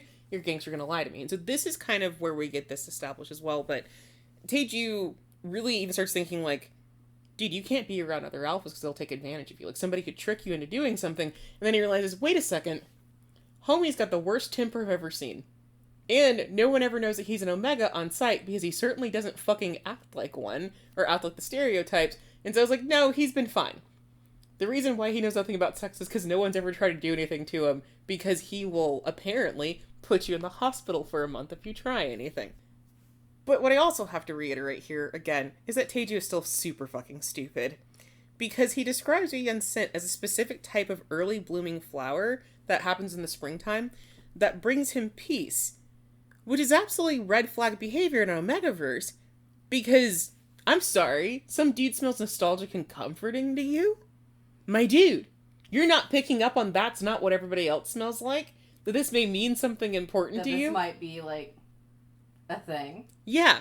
No, he's just like, oh, you smell great. You make me feel, like, both horny and, like, I'm nostalgic and, like, I'm feeling comforted. That's not going to mean anything later. And so it ends up being this weirdly sweet scene because Euihyun hears this and he's like, no one's, like, ever said something nice in that way about me before. This has never happened. And so there's this weird kind of moment of, oh, am I comfortable in this moment despite how uncomfortable I have been in general, kind of thing, right? I'm getting something nice out of this despite how this is not what I, want to do or whatever. But also, Taeju, the dumbass, doesn't see the problem in prostituting yourself to make things easier on your life. So, especially someone in Euihyun's shoes, having a whole kid to take care of, he just thinks, oh, you should just prostitute yourself, it won't be a big deal. And then you can just not worry about it later. So this is also the reason why he's coming in like, yeah, just have sex with me, and I'll do you a favor, and then it's square. Because it's not a problem. People do this. Yeah, he's grown up on the other side of things, and of also taking care of these things. So his life has been hard in a different way, because he's been like, forced into a life. Even if he's enjoying it, he's been forced into this life. This is a family business. He's grown up being a gangster the whole time, yeah. Yeah. Everyone in the family's had to deal with it, yeah. Yeah, because, that's what's up. But, that also means that, his empathy probably doesn't work very well, if at all. Because, again, he's like, well, this is job. Like, people just have to deal with this, and it's not that big of a deal. You will get over it, is all he seems to be thinking of. It's like when any person from any new walk of life is exposed to something that they thought went another way. It's like if you, a wealthy person, suddenly saw, how a, lower class citizen was doing, and, were forced to live it for a little bit. That would probably give you the wake-up call. But, you'd have to be forced to live it. And then Taeju has this whole situation to where, I don't know if this stuff was done to him, if he would even flinch, because he's been in it so long that he's like, well, I'll just get it over with. Because he thinks it's easy. Yeah. It's a fundamental truth that not everyone's pain is the same, physically and emotionally. Nature and nurture are both in this. So what affects one person isn't always going to affect another. So it's just so complicated. And it's interesting because it's complicated. So I'm glad you kept reading so you could tell me about this story.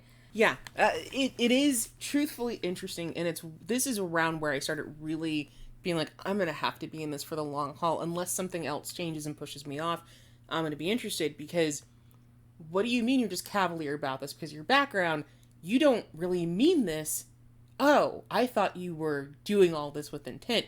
You're just an idiot who is attracted to somebody in a way that you've never experienced before, and you don't see why what you're doing is a problem, as opposed to, I'm evil and I'm doing this on purpose, right? Yeah. But so, even post-coitus, because they have a fine time or whatever, it's nothing, triggering or weird about this. It is a lot of Euihyun having to learn how to have sex as he hasn't had it before, kind of thing. And that's also what made me feel more like, oh, Taeju is trying to be a safe person. He's actively trying to make sure that this is an okay situation, right? But after, post-coitus, he's again trying to convince Euihyun, why don't you just do this all the time? It'll be easier for you. Now that you slept with me, it should be easier for you to sleep with other people. It does not be a big deal. You'll get more time back. Isn't time important? Aren't you worried about your brother? And where before it felt like he was trying to trick him, this time he seems very genuine. This would be easier for you because you can't have sex all day. So, a handful of hours and then you can be home with your brother. Really, why don't you consider it, right? All this does is piss Euihyun off, of course, which is then exacerbated when he finally finds out why Taeju appeared earlier in the day to begin with. What did you show up for that you caught me in the middle of my crisis? The worsening debt, the futility of his work, prostituting himself for the first time. That's what's actually going on here. It's a nightmare of reality. Shit sucks, and the tide just keeps rising. Low tide in the twilight. I'm making water puns. Okay, so this is where my summary stops, but I do want to finish up a couple of things that I couldn't quite latch on to. The story was getting kind of unwieldy, but I'd already said, Euihyun doesn't get in trouble for the thing at work, and if anything, his boss sees him the next day, because Euihyun is like, I'm gonna go to, I think they're up all night, so it's I gotta go to my morning job. First, I'm gonna check on my little brother in the hospital, and so he checks on him, and Euihyun is up and bright-eyed and bushy-tailed and still in the hospital. He's like, big brother, you're here, and blah, blah, blah, and I miss you. And Euihyun's like, oh, I'm gonna go to work after this. But the moment his brother looks at him and is like, please don't go. You're not going to work till later, right? He immediately gives in and is like, I guess I'm gonna stay here. So he skips his morning job. And Taeju had been trying to convince him, like, no, seriously, I'll pay for everything. I'll compensate you for your morning job. Just stay with the kid. And he refused to, because homie doesn't trust you, Taeju. Yeah. This is why. Like, you have not proven that you're trustworthy yet. So, but in the moment, of course, the little boy's like, hey, please stay with me. Then he stays. And so when he goes into his afternoon job at the restaurant, he gets, like, dropped off by Taeju and whatever. And then Taeju's like, hey, by the way, tell him I didn't cause the bruises to your face and stuff like that. Like, tell him I was, like, chill with you. And Euihyun, when he goes in, the restaurant owner's like, you're okay, right? Like, we're not gonna have a situation like yesterday, but don't worry about it. Like, everything's cool. And then also, hey, what happened to your face? Did the boss try to do something to you? And Euihyun just stays silent. And so then his boss calls Taeju and is like, what the fuck did you do, you fucking barbarian? Or you fucking asshole? He's one of my workers. How dare you? He's already imprinted. And Taeju's just like, hey, I told you to put up for me and, like, you know, take stock. And is he afraid of this guy a little bit? He's like, hey, I told you not to do that. Why did you say anything? Shut up. Like, I'd be looking at my text, and then the smile that would appear on my face. No, he looked so fucking smug. It was so funny. Good for him. Can I say, like, this story's so miserable. Yeah. I'm so enthralled. Right? And interested. But I'm also sitting here knowing that I'm gonna need a little treat for myself after this. Sure. I'm gonna need to, like, I don't know, look at a cute animation or, like, kiss my wife a little bit. I'm a little sad. Oh, we can't do that still. Oh yeah, the mono. Yeah. Whatever. I'm gonna pretend to kiss my wife a little bit. Yeah, so, and this is, I'm sorry that I'm having to end this kind of at a weirdly miserable point, but really, up until the end of season 1, things are kind of unfolding in misery standpoint, and so that's kind of what season 1 is. Like, you can't escape that it's gonna feel wonky. I do also have to warn that, like, the prostitution stuff does continue. It's both good and bad, but not for the reason that you were expecting. I think everyone's going to expect, like, oh, the prostitution will be bad because you're having to have sex with somebody. The prostitution is bad psychologically for a completely different set of reasons that you will discover if you go into chapter 2. We're going to talk at least a little bit around it or whatever, but everything that you kind of expect, the way that you expect things to go bad in this comic, it's always a little bit shifted off. But outside of, you know, letting you know at least kind of how this part finishes up, I want to clarify a couple of other things before we move on. Euihyun, the little brother, will always be okay. He gets hurt and gets sick a few times, but no one ever tries to kidnap him or harm him directly. He weirdly actually has a pretty good time in this comic. Like, he does end up having a bagel bite situation, actually. Oh, he caused a little trouble. He's okay. That's good. Someone else helps him out, and he's okay and everything, and that gets taken care of. It's an important scene because it's a catalyst for something that Euihyun, his older brother, decides to do. But he ultimately is okay. No one's trying to come after him, harm him. If something happens, it's like he trips and falls, or, like, there's a whole part where he loses a tooth for the first time and he thinks he's dying and he, like, cries about it. But, like, that's the sort of stuff that happens to him. Like, little kid stuff happens to him for the most part. So he stays safe. He's okay. Don't worry about it. There are some emotional scenes with him, but it's not like he's not actively in danger of getting hurt. Okay? 2, there are actual redeeming qualities to Taeju. This is a story partially about his redemption, but also he is pretty cool in other situations, just not with Euihyun. So, like, even at the restaurant, all the servers love him because he's really nice to the servers. And not for nothing, but I think if you're out in the dating world, or even in just, like, the friendshipping situation, like trying to find new friends, it is a red flag if your new friend, new partner, potential whatever, is rude to the server, right? Yeah. And generally, if they're nice to the server, you're like, okay, they at least see other people as real human beings instead of just, you know, fixtures or NPCs in their life. So it is an interesting tidbit that that's something that Taeju is like, that he's nice to the servers, nice to service people. I would say, like, you could argue it's a yellow flag just in case, like, let's say they knew that server and that was their school bully. You could kind of forgive them being rude then. True. Better not do that shit again to anyone that's not a stranger. Right, but in general... like, you know, like, I can't... Yeah. In general, if it's a stranger, you've never met them before, and you're nice to them at a restaurant, that's like, oh, green flag, green flag, green flag all over the place, right? Well, and then the third thing that I have to comment on, Euihyun will actually get what he needs. Like, I know it's bleak as hell right now, but he will actually get what he needs. The worst part is the beginning up until about the end of season 1. Things are not 100% great in season 2 either, but we're going to talk a bit about how that comes to be as we continue, so. Yeah, and, like, Chuck can cut this out if they don't want you to know, but spoilers, it has a happy ending. So, like... Oh, yeah, y'all can absolutely know it has a happy ending. Yeah, I think that makes... For me, and then knowing something else that I know that I'm not going to tell y'all, for me, that makes this story, like, a little bit worth the pain. I'm not yet ready to read it, but I love hearing how much people enjoy it and how much it surprised them. Well, you know what I will say? It has a happy ending that, for the characters involved, they are happy with what they have. If this were my life, I might feel differently.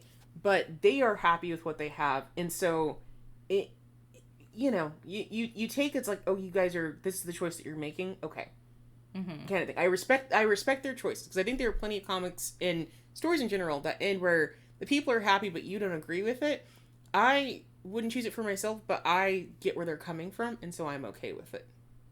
Okay, let's do some characters, because there's a couple people that we don't get to. There's one person we don't get to meet, so I do want to at least go over them because they're coming soon. And then we will dive into the last bit where I try to convince all of you that I'm not crazy and that I like the story for a reason. Okay, so of course we have Kim Euihyun. He's 26 at the beginning, he's 28 at the end, I believe. And he's an Omega and our intrepid main character. He's serious and steadfast, and it's incredibly difficult to break him no matter what you're doing. He does have a terrible temper, but he's 100% allowed to have that, considering how fucky his life has been. He can kill anybody he wants, free of charge. He's great with kids in general, and has such a deep love for his brother, despite their difficult circumstances. Because there's a couple scenes where he's like, I think it comes up pretty soon in season 1, where he's like, oh, I had thought before about maybe if I had left you with Dad, or maybe if you never were born, I thought maybe my life would be better off. But he's like, no, you're all I have. You're what makes me happy. You're the thing that keeps me going. I love you too much. I'm so glad I have you, kind of moment. It's very sweet, and it got choked up and whatever. But yeah. He gets mistaken for being soft and downtrodden, when truthfully, he's one step away from Mick freaking losing it. And somehow, he does fall in love with Taeju. Somehow. It's a long, winding road. It's like, an again, I know quite a bit. God damn. I'm still surprised hearing all this, you know? Me too. When I reread this, because I finished this, like last year, the year before. When I reread this to get prepared for this episode, I was like, oh, you're a piece of shit. And then I had the same feeling I had last time, where I was like, you know what? Okay. Yeo Taeju is also 26, and then ends the story about 28 years old. He is an alpha, a mob boss, and a certified idiot. He's excellent at his job of busting heads, and is quite the dedicated family man, making sure that business goes smoothly for his aunt, parents, etc. And when he's not being uncomfortable, he can be quite charming and reliable.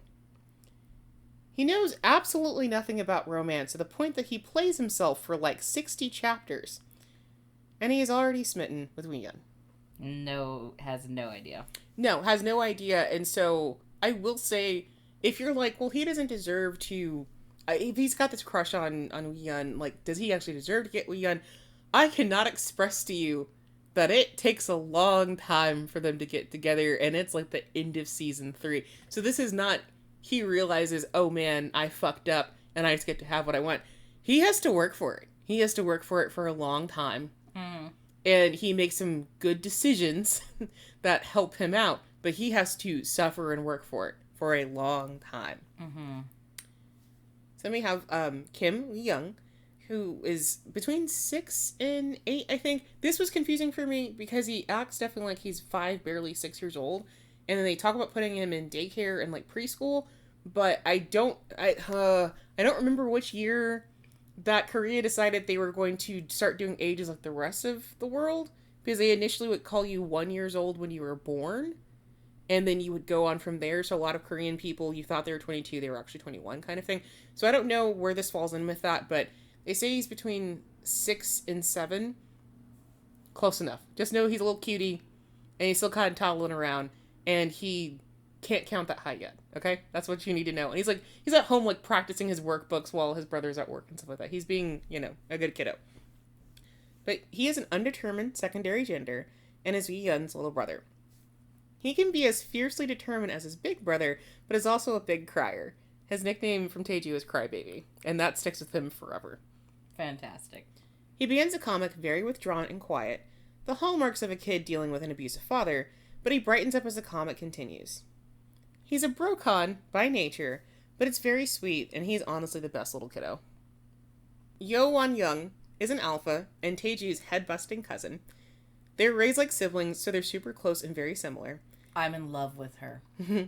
She's a bit smarter than her cousin, but they both suffer from the same meathead traits, and neither of them are trying to settle down. Despite the rejection of family life, she does have a huge soft spot for kids, because she also really likes Young. Yeah. Every time she sees him, she's like, hey, little guy. She's, like, I mean, I could tell, but, like, also she's just amazing. She's amazing. I bet she's taller than me and muscly. I'd pick her up. Yes, she's both of those things. She and her cousin also fight. Like, actually physically fight a couple times when they get into arguments.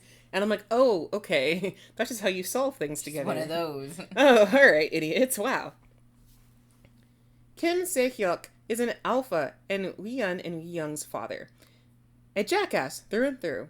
He loves to use omegas as his meal ticket and has been doing so since before Euihyun was born. He's such an ass that other people in the comic, including the gangsters, think he's the worst. Yeah, because, like, but didn't you say that, like, in this comic, it's weird that he's not nice to omegas because he's an alpha? Yeah. That is mentioned, like, super, super late, but it's weird he's not nice to omegas. Because, think about it, he's had at least 2 partners, because the brothers are half-brothers.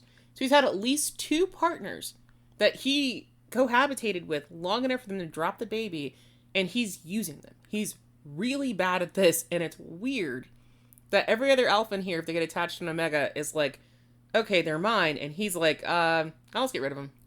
Yeah, so, like, his behavior, which I find really fascinating in this, is boggling to bad people. And I love that, because I'm like, that adds an interesting layer, because then it does make you think, what is wrong with this guy? You have an omega child, and you've had 2 omega lovers, and you've been dog shit to all of them. So I found, like, when you mentioned that to me, I was like, I found that really fascinating. He's fascinating in how much of an asshole he is.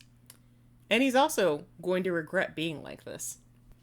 Well, we then also have Young, though, who is also of undetermined secondary gender, and is one of Taeju and Wan's subordinates.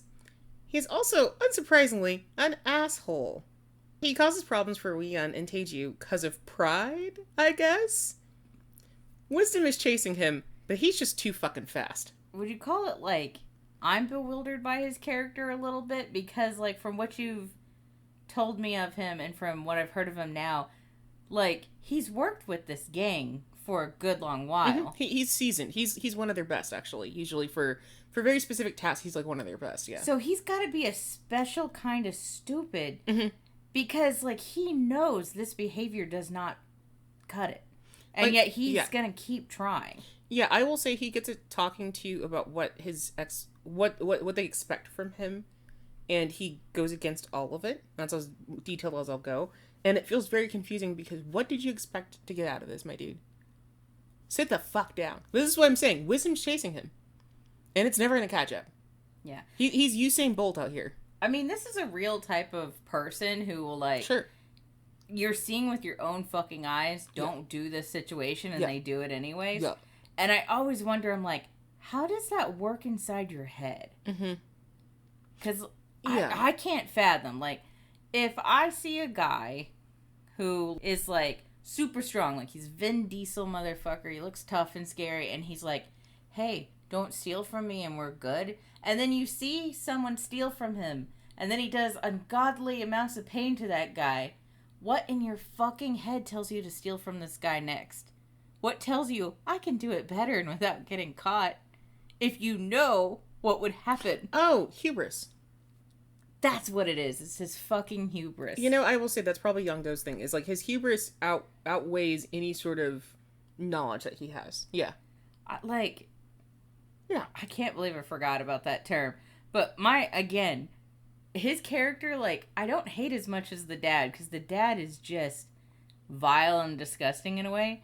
This guy is just, it's that hubris. It's like, dude, what the fuck? Dude, pull up. You can still pull up, and he won't pull up. Yeah. Uh-huh. Yeah. Yeah. The final character I'm going to talk about at length, at least for a second, is Do Hae-sung. He's an alpha, and the closest that Euihyun has to a friend for a good while. He's actually a neighbor of the brothers right now. You don't meet him until a few more chapters past where I stop, but he's a pharmacology student with a good, innocent heart. He's not really ready to deal with gangster business, but he's doing his damned best. He is a legit good egg, but I feel bad for the weird things both Euihyun and Taeju put him through. Is he interested in Euihyun? He does end up kind of interested. Yeah, and like that's interesting because I'm like, if you're interested in someone like Euihyun, you better be ready to help him. Because this is the thing, there's a handful of things that Euihyun does, and I'm like, are you sure you're still interested, buddy? Are you positive? And I feel bad for him. And Euihyun apologizes to him about it later, but I'm still just like, you're barking up the wrong tree. And it's not because of Taeju, it's because both of our main characters here have some shit going on. Yeah. And you're not prepared to deal with it. Yeah, buddy. You're a good little boy, maybe do something else. We also do get an appearance from Euihyun's mother. Ugh. Little boy's mother. And Keelz said, ugh, and that's where we're gonna stop with that for right now. Let's do some breakdown. I can hear some of y'all screaming at me, what the literal fuck, Chuck? And I understand that. This mama seems like a series of terrible things happening one after the other, and I can't say that's not true, but it's also one of the most fascinating boy loves I've read, and completely changed my view of the story by the end. I absolutely hated this one at the start. I read this on suggestion from Mia, and I was pissed for weeks, months. Just got all this little anger in me. I skipped all the sex scenes from season 1 until like the end of season 3. You couldn't make me. I didn't want to read them. I was like, don't you give me sex. I don't want to look at this. Livid. But I kept on reading. Because in the end, I was deeply intrigued as to where the hell this comic could go with such a rough start. There's absolutely something good to be gleaned from this story, and it has deeply enjoyable moments, so let us dive in a little bit. So the first thing I'll have to say, I like the use of Omegaverse in this one, because I tend to like stories where ABOs look more of a normalizing. Like, if everyone's been doing Omegaverse stuff from the dawn of time or whatever, and it's old news, I like it where the dynamics are almost like a background element. Like, everybody knows about it, but we're not going to spend like 18 years talking about it. The main plot is not, an alpha and omega being like, oh my god, we're having alpha and omega feelings and now we're together, where there's other things going on. I like a story that treats leaking from your asshole once a month like it's a normal biological function. You know what I mean? Mm-hmm. Because essentially, women bleed from their coochies once a month, and that's considered normal. That's kind of what I want, and that's what you're going to find in this comic. It's just accepted as there's some differences, but we're not going to spend all day talking about it. And when it does come up, it's always people being assholes. So if somebody makes a comment about Euihyun being like, oh, you're just an omega, they are being sexist. And other people are not sexist. Taeju and like most of the other gangsters you see on like that side of the fence, they're not sexist. The assumption that Euihyun is going to turn to sex work isn't because he's an omega. It's because that's a lot of debt, buddy, and you have a lot of responsibility. Yeah. And so we think you're going to do the thing, but it's not because you're an omega. And if anything, Taeju starts suggesting it more because he's like, well, you should do it because you're an omega, and so you're kind of like a prize commodity. You'll make more money this way, right? So these are the times when it comes up is like, other people being sexist, the brother's dad being a sexist jerk and a weirdo, and being like, if it's an omega, I gotta fuck with him kind of thing. Like, him being very pointedly like, He-Man woman hater kind of moment, but it's omegas, That's where that stuff shows up.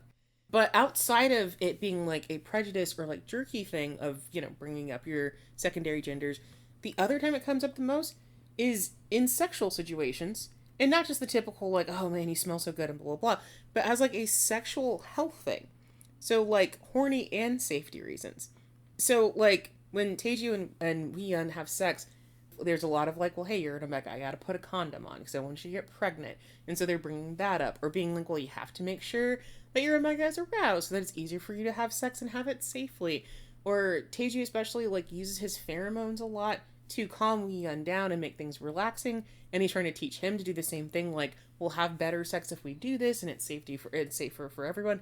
That's where we're seeing most of this is our sexual health doing what it needs to do? Are we making the right decisions as we get down and dirty? I'm sorry, I prefer a story like that. I don't want to spend, like, I love having, like, a good short story where it's just, like, we're alphas, omegas, we're fucking nasty. But, like, I'm a grown man. It's 2026. I've been reading ABO since, like, 2016 or 2017. We gotta start doing some stuff differently. And so having it just be, like, it's a thing that we're doing, but let's focus over here on the other cool stuff going on the murder and the violence and stuff like that. I'm like, cool, great. Put in the background. For the same reason that we are both excited that, Euihyun is an omega, and he keeps nearly murdering people. It's so good. I'm so thankful every time I see it. Yeah, it's super cool. And, like, I agree with you. Like, just to be real, if you like I'm an omega and, oh, my heat has made it out of control and I'm going to now have sloppy sex with this alpha, you are more than welcome to enjoy that. Like, when the mood strikes me, hell, I'll enjoy that. Mm-hmm. But there is something nice about it when it becomes like a social issue. I love stories where it's a social issue. Yeah. I have a very fondness for finding buff omegas, or at least like physically capable omegas that people are like, alpha, maybe? Or even just beta. Yeah. I love that because I'm like, that's what it's like. There are women today who people are like, oh, because you have like a nose with a divot, you're obviously a man. And it's like, no, she's got a strong feature. Yeah, shut up. That's what it is. It's like, I think we can both agree that we don't like reductivism in our ABO. Yeah. We like to just be like, yeah, they're going to have nasty fucking heat sex and that's really good. But we don't have to do reductivism, or that if there is that sort of thing going on, that it's being challenged or people are like, this is bad behavior. And so that's what's also kind of present here is it's like, hey, that's not super kosher behavior, or you're going to regret saying that sort of thing. So I just really do like this feeling of it's there, but everybody deals with it and that's just how it is. It's even to the point where Taeju and Wonyoung, the blowjob brothers, that their alpha identities don't really matter that much until they're kicking the shit out of you. Like in that moment, then it's like, oh, this kind of matters that they're alphas, but they've also been trained since they were kids to be really good and really proficient at kicking the shit out of you, and they enjoy it. They love their job. But they're not gangsters because they're alphas. They are gangsters because they are raised that way. Yes. And being an alpha does give them a bit of an edge.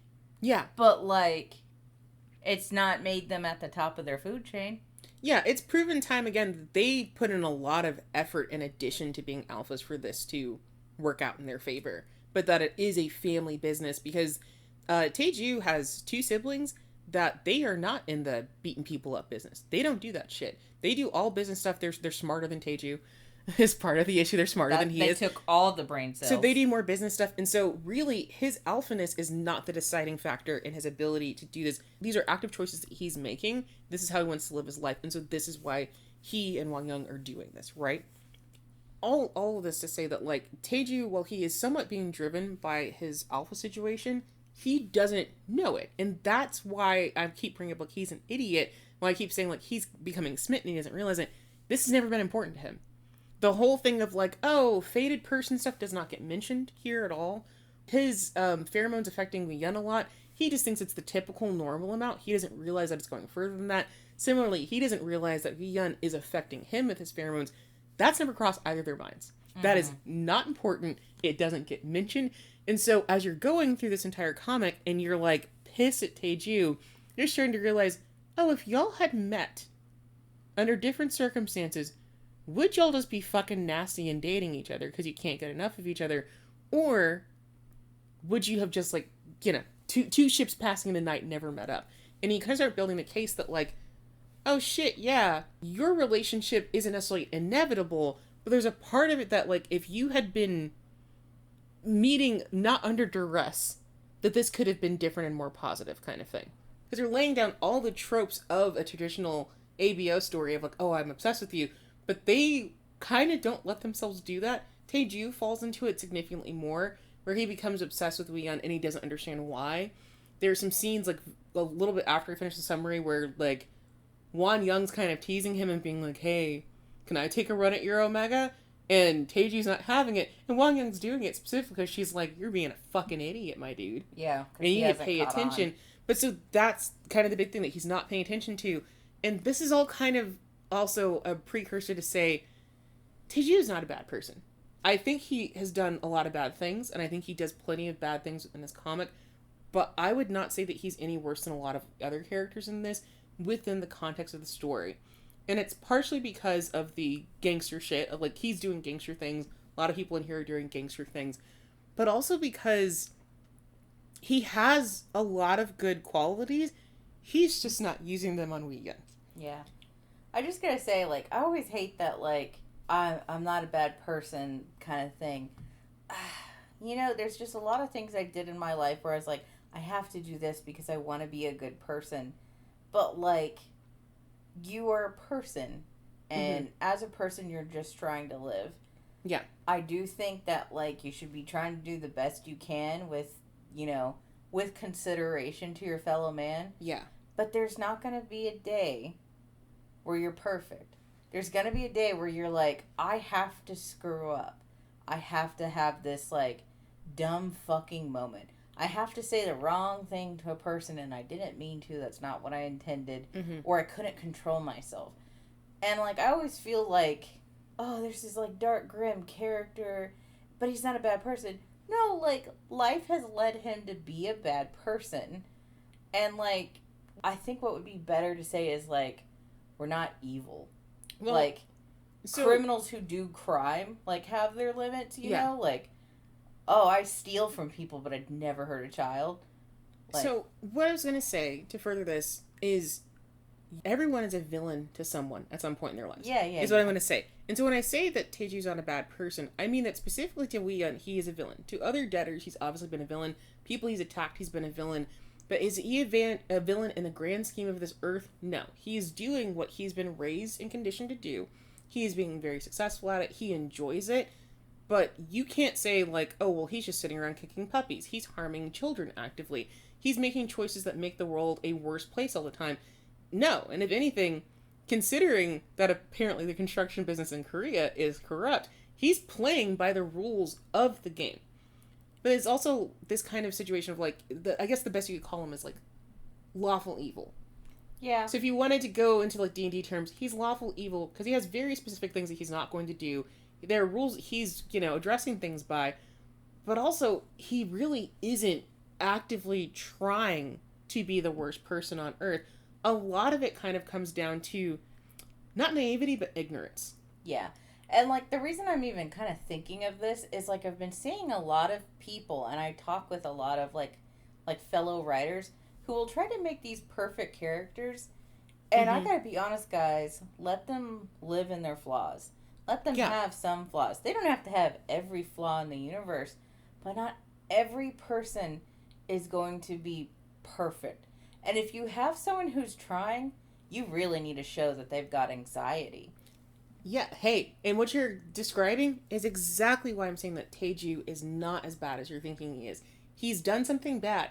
You do not have to forgive him for that. Because it's not your job. You're reading the story. You can continue to be like, hey, I can't forget that dude. I'm not happy about it. You can call him a piece of trash the rest of the story. You can get to the story and not be where I'm at, where I'm like, you know what, I like him now. You don't have to feel anything I'm feeling. Absolutely not. You could get through the story and be like, I love the story and I hate that man. Yes. And that's fine. However, really, because his biggest flaw is being stupid and ignorant, the actions that he takes at the beginning start to become not more understandable, but through the lens of his life, you're like, oh, okay, yeah. And then when he figures out what he's doing and what he actually wants from the situation, he's kind of screwed. And he makes some other bad decisions. But by the time that he's making these other bad decisions, he really doesn't know what he's doing. And I would say the after effect of his later bad decisions that are done really without trying to hurt someone, without actively trying to do, the bad thing, affect Euihyun worse than his earlier decisions that were done maybe out of callousness or out of work brain, gangster brain, right? Yeah, because you going through the motions of the story and talking to me about it, what drew me, someone who hates this kind of trope, was the very human feeling of, I fucked up, I'm trying to make up for it. And I keep making it worse. Yeah, and you keep making it worse, but not only for the other person, but you are giving yourself stress and anxiety and panic attacks about it, and you're starting to see that he's breaking down. The very, realistic human nature of that, honestly, cinema. Yes, and so that is where Taeju lives, is in this position of, I'm kicking the shit out of everybody. No one's happy with this.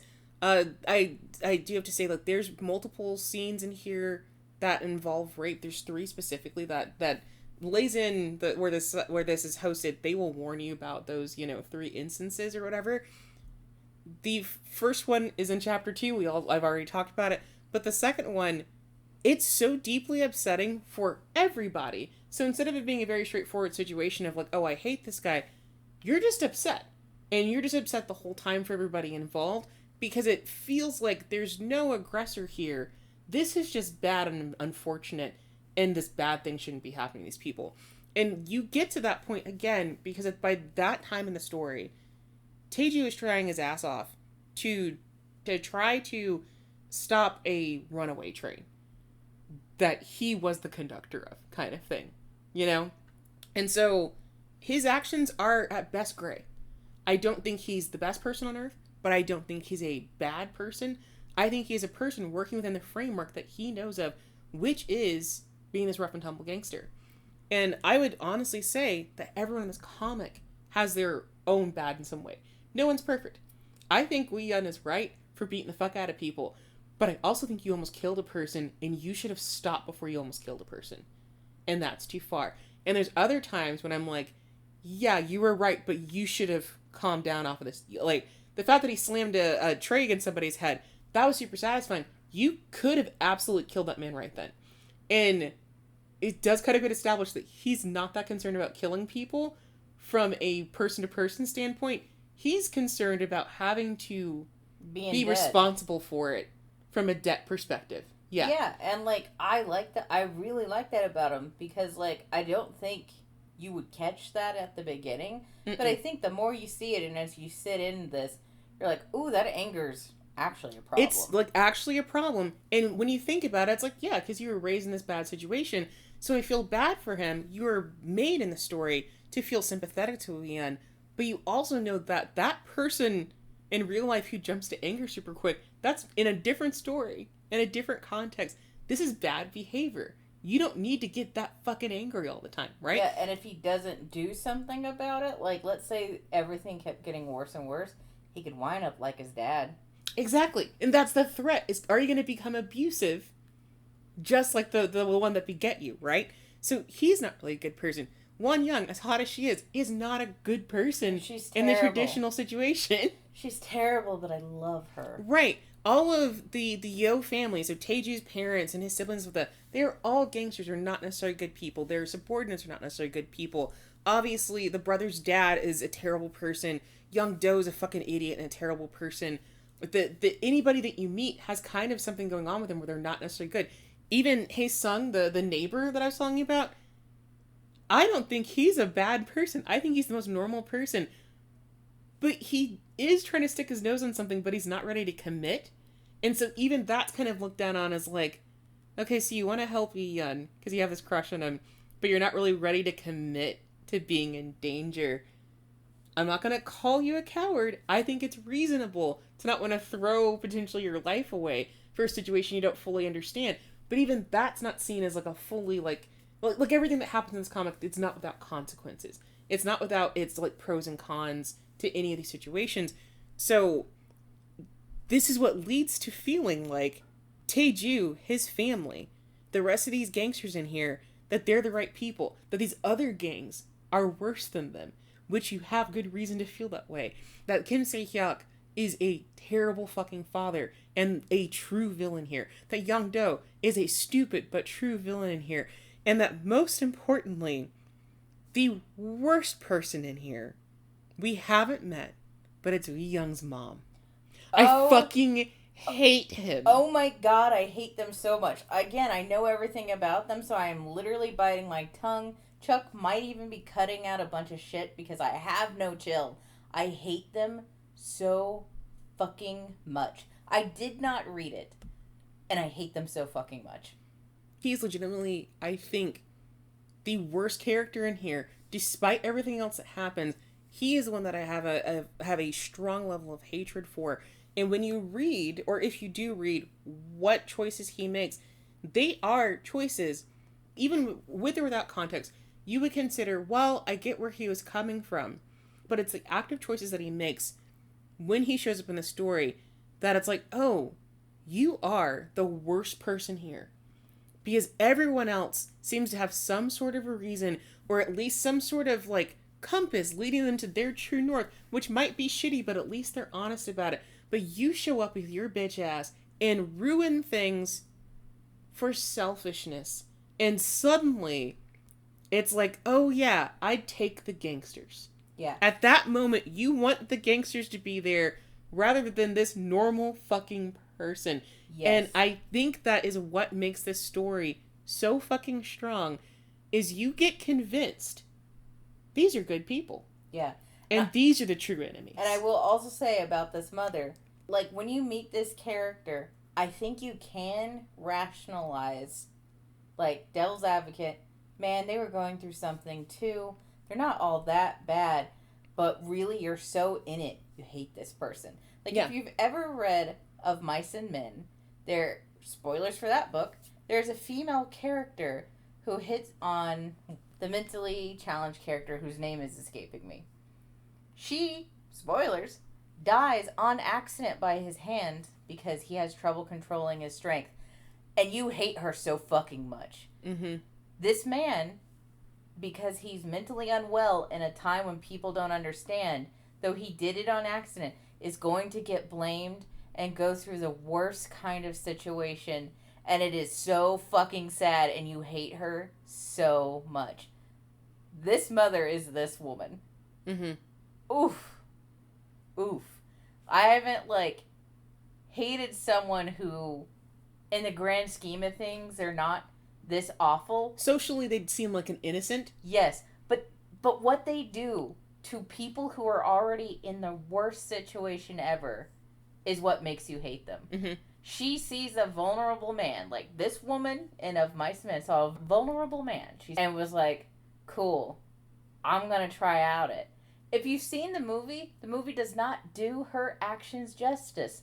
The movie makes you sympathetic towards her. The book does not. Mm-hmm. She's a piece of shit. And so is this Kim brother's mom. He's the worst character. Mm-hmm. The only negative I have against this story, mom doesn't die. That's it. So you see, we can always go worse. And you can always go worse. Context matters so much. Your lived experience matters so much to this situation and how you're going to react to things. There are people in my life who are villains. We're just saying, you're a villain to somebody at some point in your life. You can't do anything about it. People in my life who are villains who reasonably I can sit there and kind of work through, oh, maybe they didn't do this on purpose, or they were thinking this way and so this is why they did that to me. I still want to push them off the curb. That hasn't changed because they still wronged me in some way, right? And so that's really what this story focuses on a lot is, are they a villain? Does that matter? Would they still be a villain if in this and then whatever? That it comes up a lot. And I do have to say that when I was doing research into, more parts of the story and like I came across some of the comments, people making ratings and stuff like that. And as I was reading it, people kept mentioning that people were not traumatized enough in the situations that they were in. And truthfully, if somebody is actively fucking people up, like beating them up, murdering them or whatever as like part of their job, Do you think they're not desensitized to violence? Yeah. Do you think somebody who grew up in a violent household and is trying to, protect his younger brother his entire life, like from the time that his younger brother is born, he's trying to protect him for that 6-7 years or whatever. Do you think he's not desensitized to violence as well? And so what people, I think, need to remember as well within the context of the story is when you are traumatized, at a certain point, your body just kind of starts accepting heinous acts as your normal. Yeah. And will it cause problems and give you PTSD later? Absolutely. But that certain acts just kind of, their sharpness dulls down, and suddenly it's not as big of a deal. Yeah. And that's also what a lot of these people are dealing with. These gangsters, they're dulled, their senses are dulled. Certain things are not a big deal to them anymore. Euihyun, certain things are not a big deal to him anymore. So, yeah, he probably could be more traumatized, but the point is he is traumatized. He's so traumatized, I'll worry about this later. Somebody tried to hurt me? Okay. Who cares? I'll figure it out. I'm more concerned about cash. It is, like, for real, the truth about it. Yeah. This is the truth. Like, if you've lived through something, you're more likely to kind of dull the edges. Like, and trauma is funny, too, because, like, you're like, there's not enough trauma here. And I'm like, you don't necessarily get traumatized by everything. Exactly. You pick up on the weird thing that traumatized you. Maybe it's the smell. Maybe it's like a word or an action or a moment. You're not triggered by everything. Not normally. You can be. Because, again, not gonna, like, dismiss the notion. Human brains are fucky ducky, yeah. Yeah, but it's like why fireworks can be so rough for soldiers. Right. I've seen a soldier who became like an EMT, who blood, gore, none of that bothered him. Not even the sound of real gunshots bothered them anymore. But the distant fireworks were too close to distant battle stuff, and that got to them. And it's like, that's the thing, man. Like, so, like, yeah, they went through something terrible, but it wasn't everything that got them. It was one thing. And that's a common thing for a soldier, sadly. And then it's, like, all this other stuff, you know? Like, there's all these other instances that can happen. Yeah. Like, you are a woman in a domestic issue. Maybe your husband made you make eggs every day, and if you didn't do it right, he beat you, and now eggs disgust you. Exactly. It is weird shit like that. And that's, you cannot tell how somebody's going to react. And so I do not think that this story is ever trying to minimize the trauma, but more that it's like, does that matter that much to you if XYZ also happened to you? And that's kind of how it is. Everyone's kind of blunted. Their edges are very smoothed over because we have other stuff to worry about. And for as many fucked up things are happening in this story, what I did appreciate is how much reprieve we get. There's a lot of good things that happen in there too. There's a lot of really touching and genuine moments that happened, especially between the brothers, that really keep you going. I normally kind of look at stories that include a kid as a main character as sometimes being like tearjerker bait. Like, we're just going to make you upset for no reason or something like that. Or we just want to have a cute mascot kind of situation, but we don't want to make a magical girl animal. We're instead going to have like a child. But this one, it felt so genuine to the plight that so many people are in when they are a single parent or a older sibling trying to help their younger sibling or siblings escape a bad situation, that it just felt so earnest and honest that I was like, I'm so glad he's here.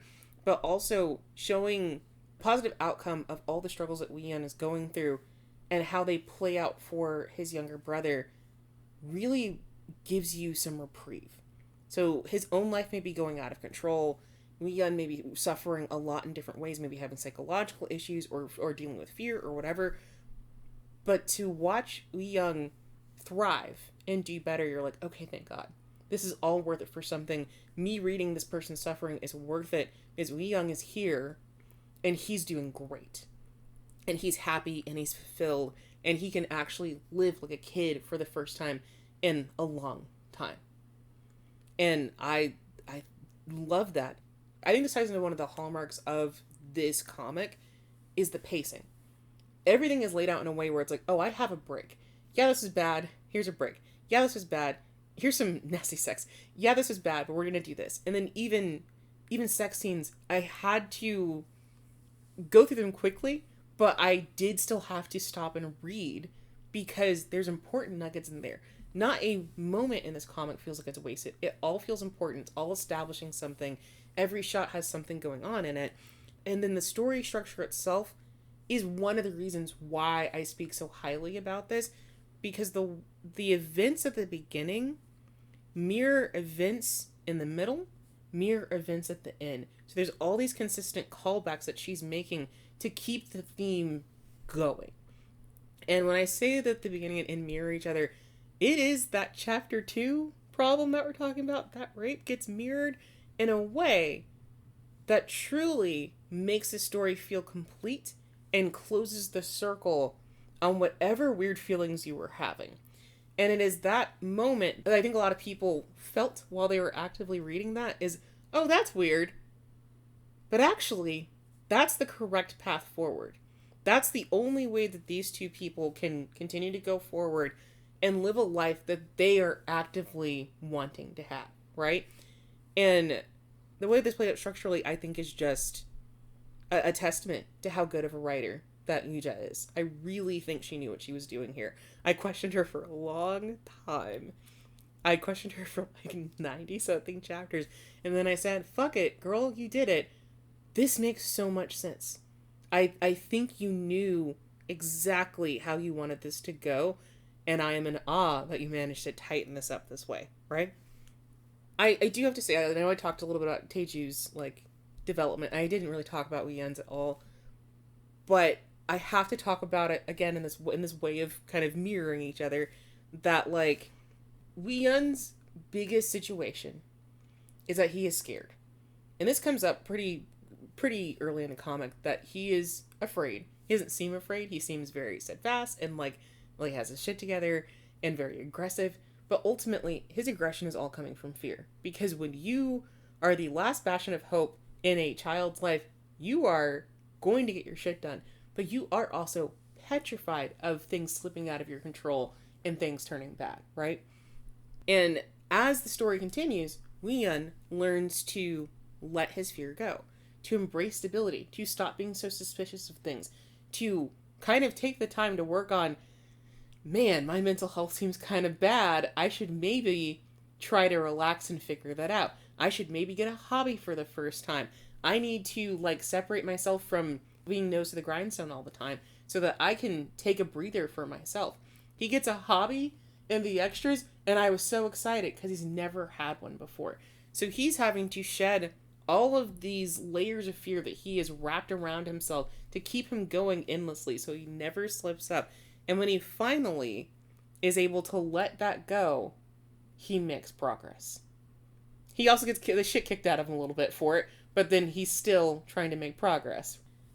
That fear, though, that Euihyun has, that is what allows him and Taeju to actually move forward, because Taeju finally feels it. When they both learn true, desperate fear, that's when they are able to move forward and understand each other. The continuation of, like, the sea motif and kind of being a visual metaphor for the rising level of fear and stress that Euihyun has, that affects Taeju at the end. We get that motif, like, replayed onto Taeju, and that's when he gets it, and that's when things can start moving forward in a better direction. Because ultimately, Taeju's gotta suffer. No matter what I have to say about him, no matter what defending I've done of, like, understanding his character, being, you know, his ignorance being the catalyst for all the mistakes that he's made, he does have to suffer for this story to feel good. But in that suffering, he learns a lot. And that's kind of what life can be like. Yeah, there's something really nice, again, about, like, sometimes getting your revenge on a character is just about them learning a lesson. Getting their comeuppance that, like, teaches them. Mm-hmm. Revenge doesn't always have to be a bloody death or jail for the rest of your life or this or that or this or that. Honestly, like, it can simply be you were a big CEO, you lost your whole company, and now you have to learn what it's like to be, like, a car washer for a while. But you learn humility, you deal with angry customers, and you work your way up. You get cheated by your manager. Mm-hmm. Like, that kind of person going through that, you start to forgive them. Yeah, and I think a lot of people tend to focus retribution on being like a physical thing, but as someone who's suffered a lot via health situations, like having really bad health outcomes a lot of my life, what I have found has changed people's minds a lot more than them getting sick in the same way that I did, is just feeling like it was a possibility was oftentimes enough for somebody to change their mind around. Somebody getting bad news at the doctor's office and being told, okay, this might be going on with you, and then them getting the relief of it not being there, that has been enough for them to be like, oh shit, I thought I was going to have to deal with what you were having. And then they suddenly empathize, they sympathize, and they understand, maybe I should have been chiller with you about your problems, because this shit could have sucked real bad, right?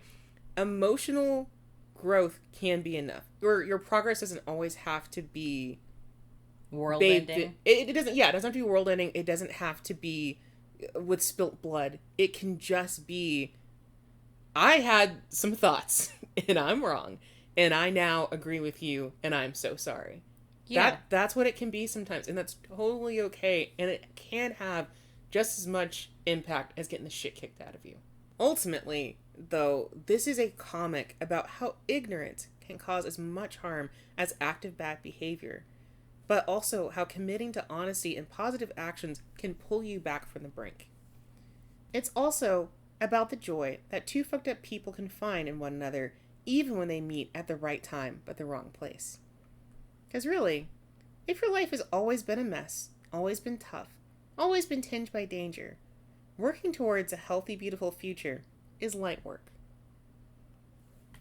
So, if you want to have an emotionally confusing, heartwarming, and fucked up time, seriously fucked up, Low Tide in Twilight is for you. You can read it on Lay's End. It contains rape, dubious consent, prostitution, murder, torture, child abuse, domestic abuse, sexual harassment, blood, attempted murder-suicide, miscarriage, serious impreg, bad parents, psychological trauma, and violence. Yeah. And then also, just in case you guys do want to read this and you really don't want to deal with the sexual assault scenes, I will tell you right now that the explicit rape is the back half of chapter 2, so stop in the middle, move on to chapter 3. There is a very aggressive rut situation. This is the depressing one that I told you about. That's chapters 53 through 56. And then the ending, which I'm not going to get too much in detail about, that starts in chapter 99 and goes to the beginning of chapter 100. So if that's what you like to skip over, if that's what you want to just get a summary for, don't worry about it, those are the ones. So those are my warnings for you. Otherwise, have at it. And now it's time for you, my darling. What is your whole rating? Hear me out. I'm not ready to read this kind of story. I really don't like non-con rape. I'm fine with dubious consent. It's not the same. I don't like rape. I really don't like to live in that world. If the scene is talked about but not shown, I can handle it. But rape is my huge trigger. This story has rape 3 times. This is a 12 out of 10. Oh. I'm not kidding. The emotional growth in this, there's little growth for the child at one point. Again, he is not harmed. But, the little boy learns who he can trust. And, then he fully understands also how much it matters to trust his brother. He loves his brother endlessly, but he also, gains this knowledge of, oh, my brother really loves me. It kind of hits him for real. That's very sweet. Yeah, that his brother loves him. And he learns about it in that, really simple kid way that's very honest, but, soul-crushing, but in a good way. There's so much good in this story. It's a dark series. It's dark characters doing dark jobs with dark things happening in their life. It is a very good story. I know I can't handle it, but I want people to tell me everything about it. I love this so much. It's a 12 out of 10. There is one other series that I know I will rate this high, and it's a sequel to another series that I won't listen about ever. Oh, yeah. Yeah. So, it's a 12 out of 10. I can't tell you how much I wish that I was, like, emotionally and mentally ready for this story, but I'm not. Maybe one day. I'm not now. I cannot wait to read this story when I can. Yeah, but she is going to make me tell her everything about it and then show her every scene that I can. Every extra. Also, like, just so you know, there is a possible love interest for the cousin. I won't tell you more than that. I love them too. I love them too. I love them. I love it all, and I want it to happen, and I'm so sad that it did not happen in the extras. Yeah, true. This is going to be a thing where she's going to, again, ask me to probably go through parts of this comic with her just to show her different things because she really likes what we're working with, but it's rough. And it's the same thing for y'all. If y'all like what this is working with, but it's just rough, come into my inbox. We can talk about it. I'll show you a bunch of screenshots. We can talk about it at length. I'll spoil whatever you want. Yeah. Because I really do like it, and I think it is a bastion of good writing, but I also get wanting to not dive in. I had time today for it, and that's why I read it, but not everyone's got time today, you know? Mm-hmm. But cool. Amazing. It's 12 out of 10, okay. I can't tell you how bad I want to read this one. I really do. I just know that, like, I will hurt myself reading this. Boy, I wish I could read this story. This is a 12 out of 10. Read it for me, guys. Do her a solid, read it, and then contact her and tell her what you liked about it. Yeah. Well, if you'd like more from Yuja, you can check out her Twitter or Bluesky at DMWK00 or swing by her blog, which is the same, dmwk00.posttype.com. You can also buy Low Tide in the Twilight in physical copies. It's coming from Penguin Random House, weirdly enough. So go to your nearest bookstore, pick it up, or you can always request your local library to stock it, because they will. Your library does stock smut. I promise you. They are excited to do it too. You can also read Royal Love Records on Lezen, which is another comic that she's done. But do you know that it's short? And it's a spin-off of an unreleased longer story, because God has left us. Okay. Because Lezen is like the host for it, and they're just like, oh no, we're only going to give you the spin-off. We're not going to do the main story. That sucks. Yeah. God has abandoned this country. I would love to see her tackle something less heavy, but, you know, they won't let us. That might just be her thing. Well, her other story does seem calmer. It's just they're not going to let us read it. So, want more Hole? Check out our Bluesky or Tumblr, both at Hole-Chat, though our Bluesky is more readily updated if you want the hot, fresh goss. For deeper inquiries, send us an email at hole.chat.69@gmail.com. You can always slide into our DMs as well if you don't want to make things so formal. But, you know, it's open. Do it. We appreciate y'all liking, commenting, and subscribing, so keep on doing that. And don't forget to tell your dad about us. You never know. Father's Day is coming. He might want to hear from us. Mm-hmm. He might be bored. He might be looking for something a little bit titillating, so let him just know. Well, that's finally all for this episode. So thank y'all so much for listening, and tighten up. Tighten up.